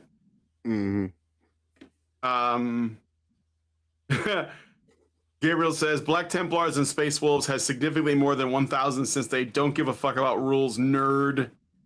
How many of them are trans men? That's a good question. I don't think they would let trans men compete or like train to be Green Berets because they're already unstable because they're trans. So that's probably not a good idea.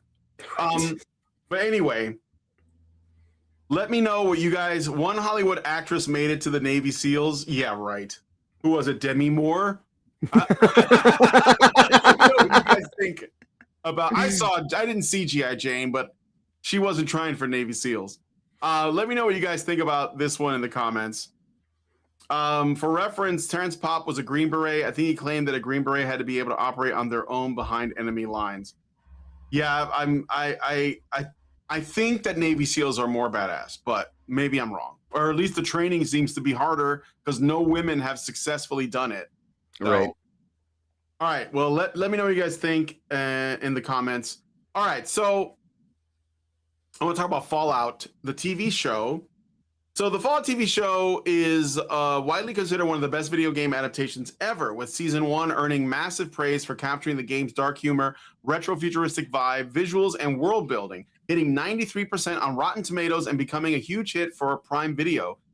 So, but season 2 is like in full swing right now, which kicked off in mid-December of last year, and it's got strong reviews at around 97%, with critics calling it funnier, more action-packed, and a great expansion into New Vegas. And but here's the thing. That said, let me just put it out there really really quick. I don't have a lot of experience with Fallout. So I played Fallout 3 when it first launched way back on the PlayStation 3. I played it through one time. I enjoyed myself, and I had intended on going back and playing it again to try different builds, but I never did. I just got distracted by other shit. Life happened, basically. And then more recently, everyone was always talking about, you got to try New Vegas. You got to try New Vegas. So I saw New Vegas was on sale. I just got like the basic New Vegas game, no DLC, completely vanilla, and I started streaming it. And it got me I got kind of into it. I like New Vegas. I'm enjoying myself quite a bit. And then so I decided, you know what? My neighbor was talking about the show, and I see that people talk about the show. And at first, when the show first came out, there was a lot of oh, this is woke or whatever. So I avoided it, but then I decided to sit down and try and watch it. And I've watched about 4 episodes of season 1. So if I have a little time, I'll watch an episode, and then I only watch it once, and then I go off to the side. So I'm not the guy to talk to about whether or not the show gets it right in terms of the lore and the timeline. But that was primarily the complaints. I saw that there's a YouTuber named Synthetic Man who did a massive rant on this, and he hated this show, and he basically said anyone who likes this show cannot claim to be a fan of Fallout or whatever. Right. And I mean, I think that could be a little bit of an overstatement, but again, I don't know, because I am a tourist, and that's what I'm admitting to. In terms of, I've played the 3rd game once. I never played the other 2 that came before it. A lot of people haven't played 1 and 2, to be honest. And I am currently playing New Vegas, and I don't even know how far into it I am. And that's it. I don't know about Fallout 76. I never played Fallout 4. So, I mean, I have Fallout 4. I picked it up, but I haven't played it yet. So I don't really know. But I wanted to talk a little bit about it because you've been watching it. But let me finish what I wrote here. So, because I want to give the gripes that people have. So that said, diehard game fans do have legit gripes about lore consistency, and it's pretty divided. It's a pretty divided debate online. Season 1 sparked big arguments over things like the timeline and destruction of Shady Sands, seen as clashing with New Vegas's events, plus hints about who dropped the bombs first. Season 2 dives deeper into New Vegas territory, and while the creators said they avoid picking a canon ending from the game, because again, in the games, you're the one who decides where things go. Using a fog of war approach, some fans still feel certain depictions, like the state of the strip or specific factions, lean towards one outcome or introduce minor inconsistencies with the game's maps and layouts. It's not total breakage like some adaptations, and Bethesda calls the show canon. So Bethesda is, and again, New Vegas wasn't a Bethesda, right? New Vegas was it was Oblivion, or not Oblivion, but Obsidian. Sorry, yeah. So, and I've heard, and this is a thing that I think is influencing that, Bethesda hates Fallout New Vegas because it's not theirs, and yet it's the most adored Fallout game. That's what I've heard. So anyway, Bethesda is calling their show canon, but purists often say it bends or retcons details for TV drama. Plenty of fans defend it as the spirit of Fallout, and I think that it is kind of in the spirit of it, where lore's always been a bit flexible across games anyway. So I wanted to know what you think about that. Yeah, I'm certainly one of the people. I was apprehensive to this series. I only ended up even watching it because of a live stream that I was working on, and we wanted to cover season 1. And I was like, well, I need to actually watch the thing if I'm going to actually talk about it and not just do it from the superficial level of, what I can kind of glean from little trailers and this and that. And, and I was very apprehensive, but then as just watching through that first season, by the time it got to the end of it, I actually was like, I'm going to watch this again all the way through. and then carrying into the second season, a lot of those things that some people were kind of um, ambivalent about and annoyed by when it gets into the second season. Because when you know a piece of information, it's what you know, but that doesn't mean that that's actually what it is. And so when people saw the whole thing about people in Voltec saying, well, basically we're going to drop the bombs, or like they're retconning, and it's like they're talking about the military industrial complex. Mm. And they are just a cog with it. Like Oh, they're so not like the the thing they're retconning, I guess originally, uh, it was the Chinese that dropped the bombs. right. Well, that's the speculation. But that's the thing Hmm. about all this stuff is that it's kind of getting into the whole kind of concept of you never really know, and there's always another deeper layer to the thing. And so someone might see it as this, and they'll say from their perspective what they see. It's like that silly ass meme of the people standing on either end of the number, and it's like one's calling it 6 and the other one's calling it 9. So that kind of stuff, that is reality. Subjectivity is subjectively subjective, I always say. And so I think that some people are kind of looking to, if it's not exactly this, but there were changes from the map in Fallout 1 to Fallout 2.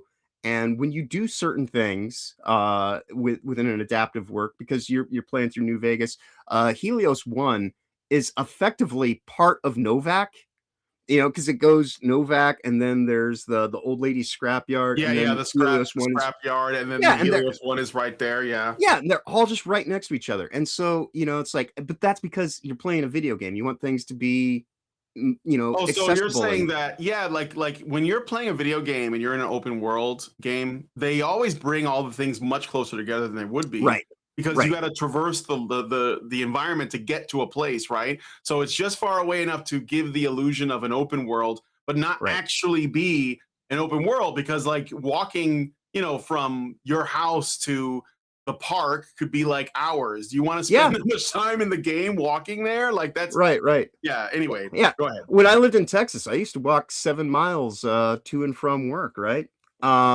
And so, that takes about an hour to hour and a half to 2 hours of your time, depending how committed you are to try to get to where you're going as fast as possible. So they have to truncate the distances and things like that in the game setting. But when you're talking about a TV adaptation, you don't have those same constraints. So I'm willing to kind of give things a little bit of wiggle room in terms of being adaptations. And I think that as it's going through and it's kind of revealing the motivations behind these things that someone might see as being this, and how that might seem like, because there are some things where, the bombing of Shady Sands and how that throws off the timeline. That's something that someone wrote, right? In the series, in the show, about the date of it, but that doesn't necessarily denote that they're saying that from their perspective. And this thing, like, I know a lot of people are like, well, it doesn't hold to this. This is 20 years after New Vegas. Like, this is after all the games that we've seen so far. So when they do say that this is Okay, wait. In the timeline of the games, Mhm. what order are the games in chronologically? uh chronologically, it starts with 76. Oh, so And then 76 is the oldest in yes. chronologically. Okay. Yeah, yeah. Yeah, because that those are like the special vault dwellers and things like that. Basically the more exclusive package kind of people that could get in the vaults. But then it generally tracks. There's usually about 5 to 10 years or so in between the various games, and they're in different regions of the country.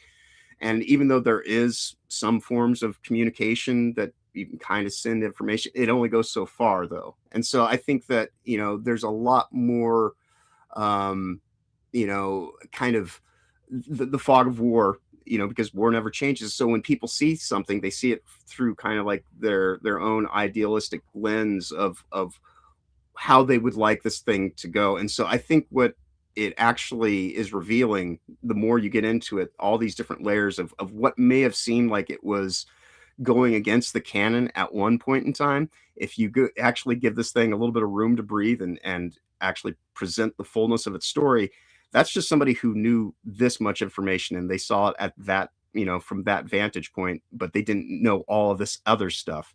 And so to me, like, it is one of Okay. those things where I think there has been some knee-jerk reactions that are a little. Yeah, so according to what I looked up, the order of the games is actually relatively straightforward. Fallout Yeah. 76 is first, then, and that's between 2102 and 2105. Then Fallout 1, which is between 2161 and 2162, so like 50 something years later. Fallout 2 is 2241 to 2242, so like 90 something years later. Fallout 3 is 2277. And Fallout New Vegas is 2281, so that's like a few years later, like 4 years later. And then Fallout 4 is 2287, and Fallout the TV show is 2296. Right. So it's way later. Yeah. And so that's one of those things where I think some people aren't even necessarily aware of that. And so when they go and with this is violating lore, it's like it was 20 years ago. A lot can happen in 20 years. Like a lot. And that's even in, a functioning society that isn't in a state of dystopia collapse and all this kind of other stuff. So what I was saying earlier when we were talking about the He-Man stuff, this does seem as though it's being done in good faith, and actually, giving a shit about what Fallout is ultimately, at the heart of it. And so if there are little kind of whatevers, that's happened from game to game. There are certain things where, a character will kind of move with the series. God, I can't remember the mutant who turns into a tree. I can't remember his exact name right at the moment, but he's in the first game. I feel it's familiar to me. Was that in Fallout 3? Yes. Oh, in Fallout 3. I remember that. Yes. Okay. Yeah. Okay. And that takes place over in the capital, right? But the first games take place over on the West Coast, and he was in Fallout 1 and also in Fallout 2. Fallout and then 3 was Fallout 3 was in Washington, D.C. Yeah. Right. And so they have had these kind of things that are a little bit convoluted here and there. This is everything. And the property of Fallout has gone through multiple hands already, because it went from Interplay to Bethesda, and then Bethesda kind of put it out to Obsidian, because those were the guys who were originally Black Isle, and and so there are kind of inconsistencies within just the narrative of it's like the games have always had a little bit of a looseness. Some looseness to the canon. So like people losing their shit over the canon, it's a little it's a little too late to because it's not that sacred. When somebody's making a game, and because that's the whole thing about what we were just saying about, I'm going to place this here and place this here because I want good game flow mechanics. I can't worry about no, I'm going to make you travel for 6 fucking hours so you can go shoot 10 people.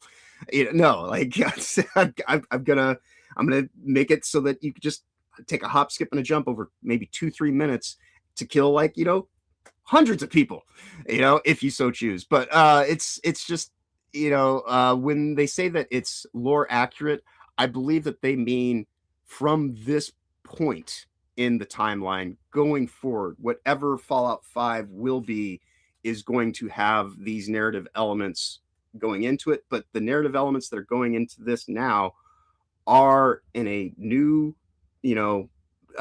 time frame that it takes place after all the other stuff. And so all the other stuff, if someone says something that kind of goes against it, it's not, like I said, it's not necessarily trying to undermine the lore. It might actually just be trying to set up that whole kind of concept of the way that everyone looks at a situation comes from your own unique perspective or culture or whatever that kind of flows into it. So you might hear someone say something and look at it as one thing, but then someone else who has more information about it can actually give you more context. And then once you have those details filled in, and be like, oh, okay.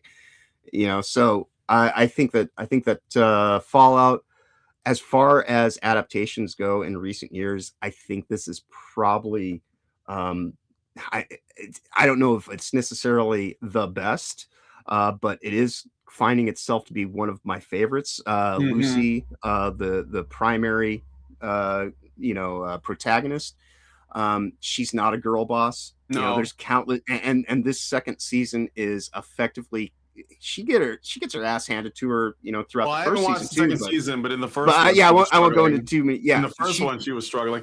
I mean, yeah, everybody. Well, the only one that's kind of just a badass is basically the ghoul, right. Walton Googans. Yep. Googans. Um, but that's because Walton Goggins is like the man. Like Yeah. he's just the shit. Like, you've ever seen Yeah. Justified? That show? Yeah. It's great, and he's great in it. It's like him and Timothy Oliphant, just like two fucking alphas, just like Yeah. out trying to out alpha each other. So, Yeah. but yeah, like and the you know, again, I thought, oh, this the Brotherhood of Steel character, he's like a diversity hire or something.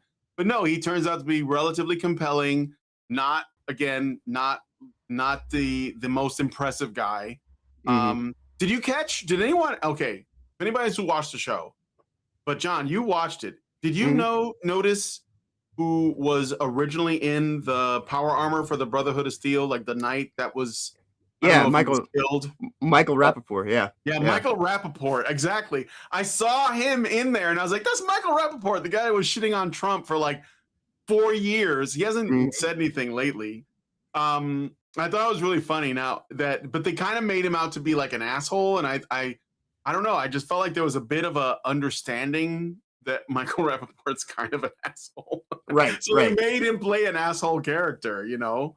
Yeah, Um, and yeah, and when you do get back into it, when you watch the next episode, you'll I think you're right at the point in time where you'll find out his ultimate fate. okay, okay, yeah. Yeah, The last but one I but I won't spoil it. watched was where Lucy rescues the ghouls from that. There's like a place where they were selling them, and then she Mhm. discovers feral ghouls.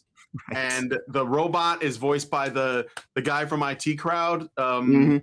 Yeah, I forget his name. He was in. Yeah. He's great. He's funny as shit. He's like an English guy, Mhm. and he was on. You ever see? There was a show. There was a movie directed by Taika Waititi with vampires. It was like a Yes. documentary thing. What? Yeah, yeah. Yeah, what is it? I yeah, they made a TV show out Yeah, on and they made a FX as show out well. of it, and this guy was in it. Yeah. For some reason, it's the The name of name the show escapes me slipping my mind. at the moment, but yeah, I know exactly what you're talking Yeah. about, but yeah. Anyway, that guy. So he does the voice of the robot, and I guess he's in the show too as a character. But Mhm. I haven't gotten that far. So, but Yeah. yeah, I'm actually getting into it. I'm enjoying it quite a bit. I'm not finding myself cringing. It has a enough suspense, and the Mhm. characters are interesting. And they're doing this Well thing acted. where, huh? I say the well acted as well. I mean, Yeah, they're well the performed. They're yeah. obviously capturing the vibe of the setting, you know, with Mhm. the like there's a lot of authenticity that got poured into it. And yeah, I just don't feel like I'm being preached at all. Like, I No. mean, other than like in a relatively straightforward way, like the character of Lucy is, you know, she's naive because she's from the vault, Right, but she and her has like vault this is modeled off morality of that, huh? it's funny, her vault is modeled off of, the state of Nebraska. And Oh, so, like really? yeah, yeah, it's a Nebraskan in the wasteland, and so, I think that when I caught that detail during season 1, I was like, "Oh, okay, alright, like, this is" and at that point in time, I was like, because 'cause I've been all over the country, you know, and I'm Hmm. certainly, you know, I look I look like I'm coming to people from, you know, Cyberpunk 2077 half the time, you know, Yeah, in these live streams, things like that, so yeah. for me, I was like, "Alright, I love this because it's taking that idea of, you know, this naive character and showing them the world, but not only just showing them the world, but putting them through it. And, Hmm. you know, it Hmm. creates this whole kind of it's like you know, Breaking Bad where the whole shift happens where it's like what you Yeah, start as is not how you will end up. And right. yeah, yeah, no, season 2, I won't give anything away, but Macaulay Culkin is actually in season 2, and I heard. yeah, and Yeah. he didn't even get paid for the role that he played, because I think he just wanted to be in it. I don't know the exact reasons specifically, but I did see somewhere where yeah, he just didn't take a paycheck for it. So Awesome. yeah, That sounds cool. it seems to be being made in good faith, and everybody that shows Like up, a work of passion in a way. Yeah. yeah, yeah, yeah. People show up, do their jobs, and it's not like stunt casting. Because when you do see people in there, it's like, oh, okay, because you know, and Actually, you know what? I won't even spoil it. You'll probably find I'm out gonna beforehand. But I'll try to finish the first season. How many episodes are in a season? I'll try to finish. eight, and they've All got right, 2 I'll try left and for finish the season 2. first season, and then we'll do a show and talk about it. Yeah. And then I'll start watching the second season. And like when that's over, we'll talk about it. But I'm usually late to these things because I like to wait and see if it's trash or not. So, but like I said, I heard good things. I did watch some criticisms, and I was like, well, because I'm not as married to the property, maybe I'll take away something else. But look, we got to move on to the next thing. But so far, enjoying it. If you guys have an Amazon account, you can watch the show basically, because I have an Amazon Prime account, not even for streaming. It's so that because Lindsay and I order a lot on Amazon, and you can just watch the show. So, and there's probably other ways you can get it too. But yeah, let us know what you guys think about this if you've seen it. And I'm gonna look at some of your comments, and we're gonna move on to the last story. So this show might go a little over, but that's okay. All right, so let's see. Grandor says exactly Demi Moore. Yeah, I thought so. Gabriel says Walton Goulgins. Roadkill 101 says seals for the win, just facts. Thank you, Roadkill, and welcome to the show. Gabriel says, yeah, but does it have big iron? Yes, big iron. Yes, big iron. Actually, that's in season 2, right? It plays. Yes. I saw the clip going around. A lot of the music from the games is either featured in the show narrative or will be used kind of for the thematic outro at the end. But all that stuff's in there. Roadkill says, I love the show. Gets a lot of nerd haters, though. Gabriel says, you should get all the DLCs. It's good. He's talking about New Vegas. I don't have any of the DLCs. So Norwegian Black Templar says, I'm not interested in the show unless Johnny Guitar makes an appearance. I'm pretty sure I can't remember if it has already because I've been playing in New Vegas a lot as well, so I hear that song a lot, so I can't remember if it's already been in the show, but if it hasn't already, I'm sure the song probably it probably will if it hasn't already. Gabriel says Nate the Rake. Is that the guy at Bethesda? Is that what you're talking about? I forget his name. Is that what you're talking about? Gabriel then says, my brother is big into Fallout. I don't know what he thinks of this. Well, let's find out. And then we have some bots over on Kick, because of course.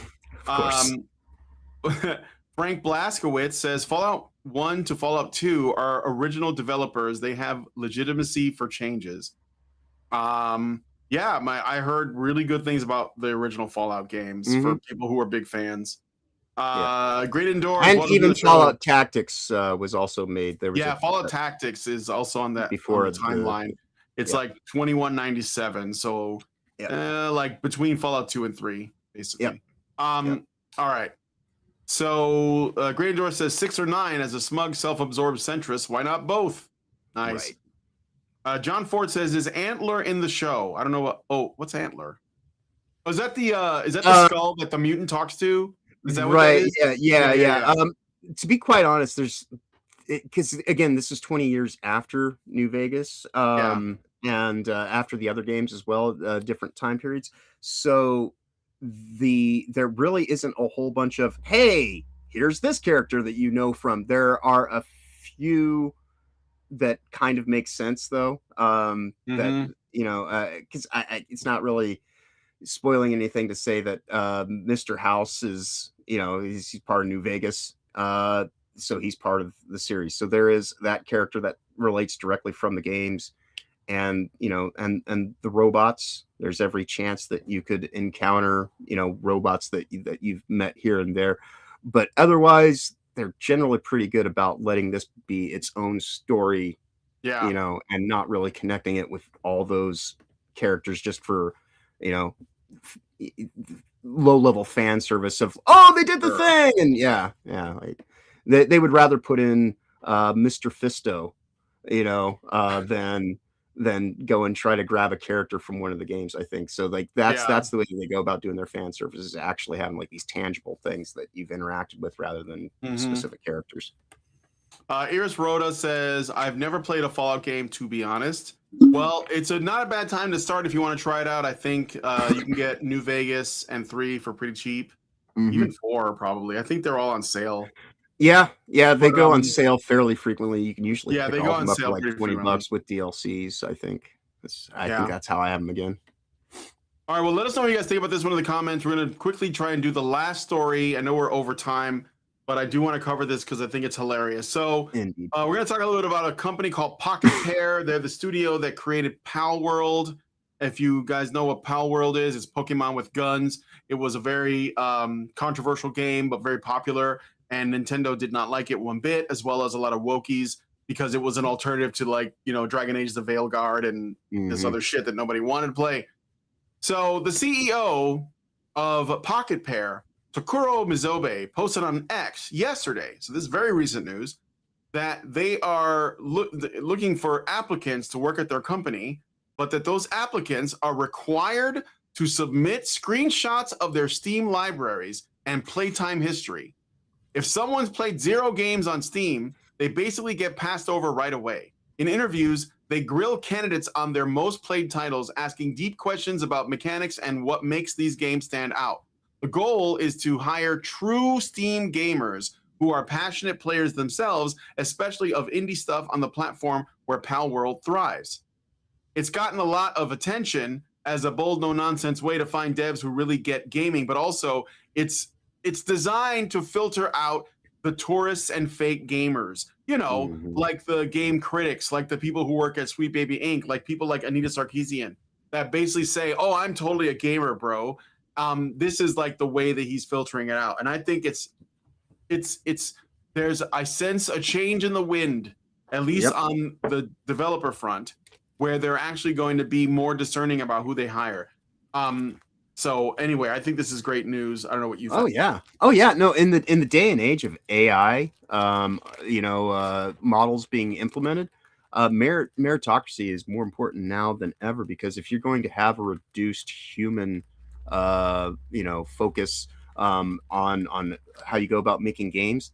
Again, this kind of goes back to the whole thing about the custodians. You have to utilize your resources. So if you're going to have very finite numbers of human employees, then they have to be the best of the best of the best, and you're not going to get that from somebody who is joining in because they're being given preferences for checkbox formatting and silly bullshit like that. So I think this is actually, this shouldn't be a new idea. This should be the Yeah, standard, like it makes sense.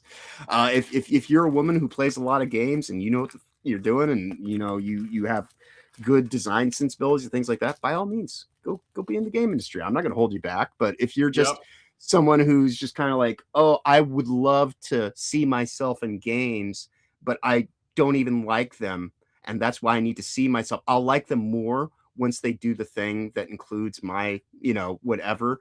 It's like, if you're not already into it, then why should we make anything about you? Why yep. do we need to cater to somebody who doesn't even give a shit to begin with? And so, yeah, I think this is the best idea that, and a great statement on, intent, and just, this is the way. Even Yep. though I'm not a Mandalorian fan by any stretch of the imagination, but This is the yes, way. this is the way. Yeah. Ubisoft, take notes.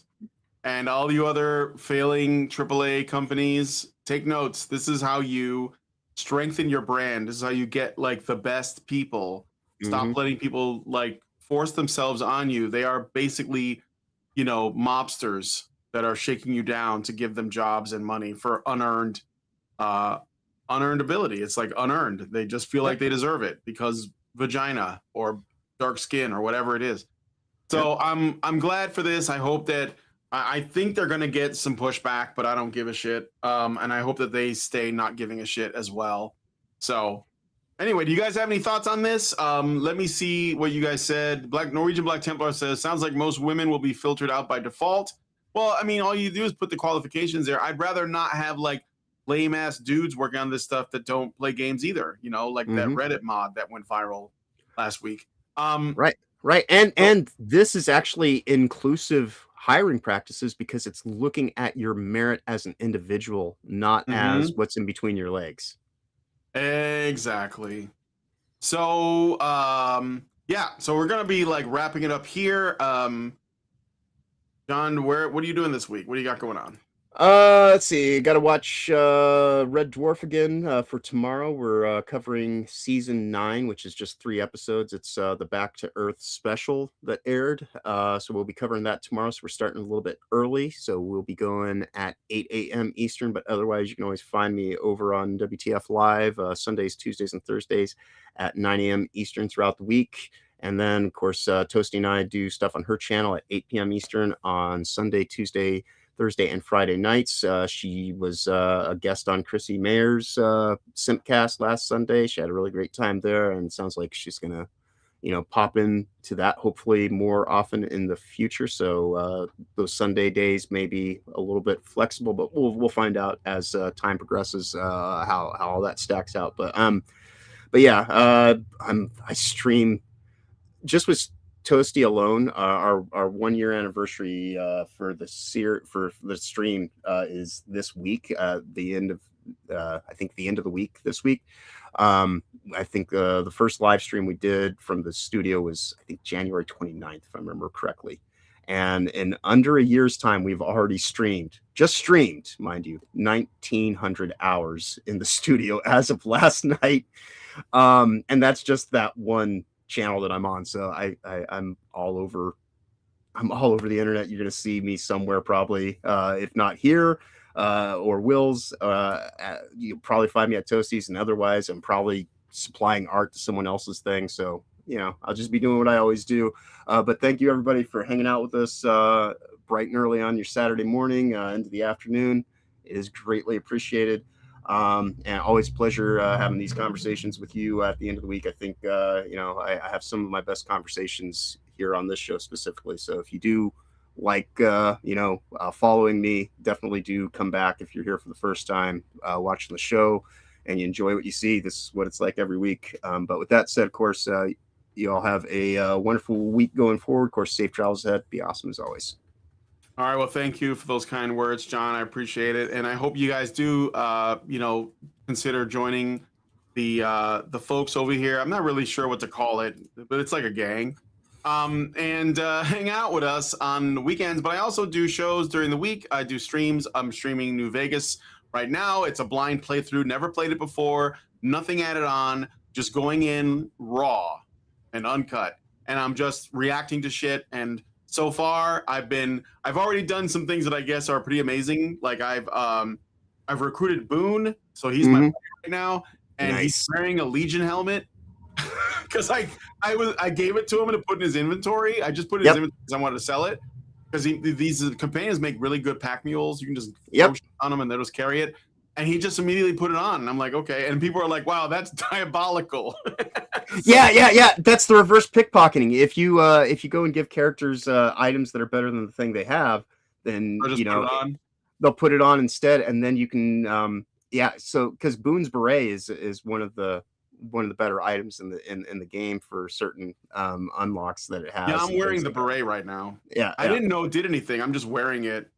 Yeah, because my Doge, I have 3 different Doge cartoon avatars that I've been using. One is a normal Doge.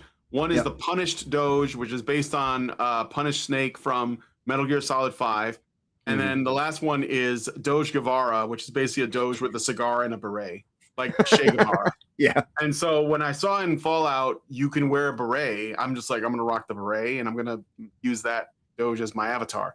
So too bad that I can't put a beret on the Doge in animes, but I'm going to figure out how to do that. There might be a way. But anyway, so yeah, I'm playing New Vegas, and I also put out videos. I put out a video this week on the Custodes, the female Custodes, and also one on some Marvel Rivals tournament drama that I was thinking about covering today, but we don't have time for. So I would say check it out because it's really fascinating. $40,000 prize thrown out because a man was mean to his team, even though he actually wasn't. So anyway, so with that said, thank you guys so much for coming on the show and hanging out with us. If you like this video, please hit like, subscribe if you're not already subscribed, hit the bell for notifications, leave us a comment. Let us know what you guys think about what we discussed on the show today, and please share this video because sharing is caring. Thank you guys so much for coming on today's episode of The Week in Culture, and we will talk to you guys in the next one. Long live Vivian. With the glass ceiling broken, all the oppressed groups shall prosper, especially the most oppressed group of all, gamers. I want people in the industry to be a little bit louder about people being mean to other people. And maybe say it's not a good thing. Yeah. Maybe say we don't want you around if you're going to be a cunt. Yeah. And hateful. And that the games industry is diverse naturally. Not because anyone's making them be diverse. Because the world is diverse, you stupid motherfucker. And if you have a problem with that, come fight me.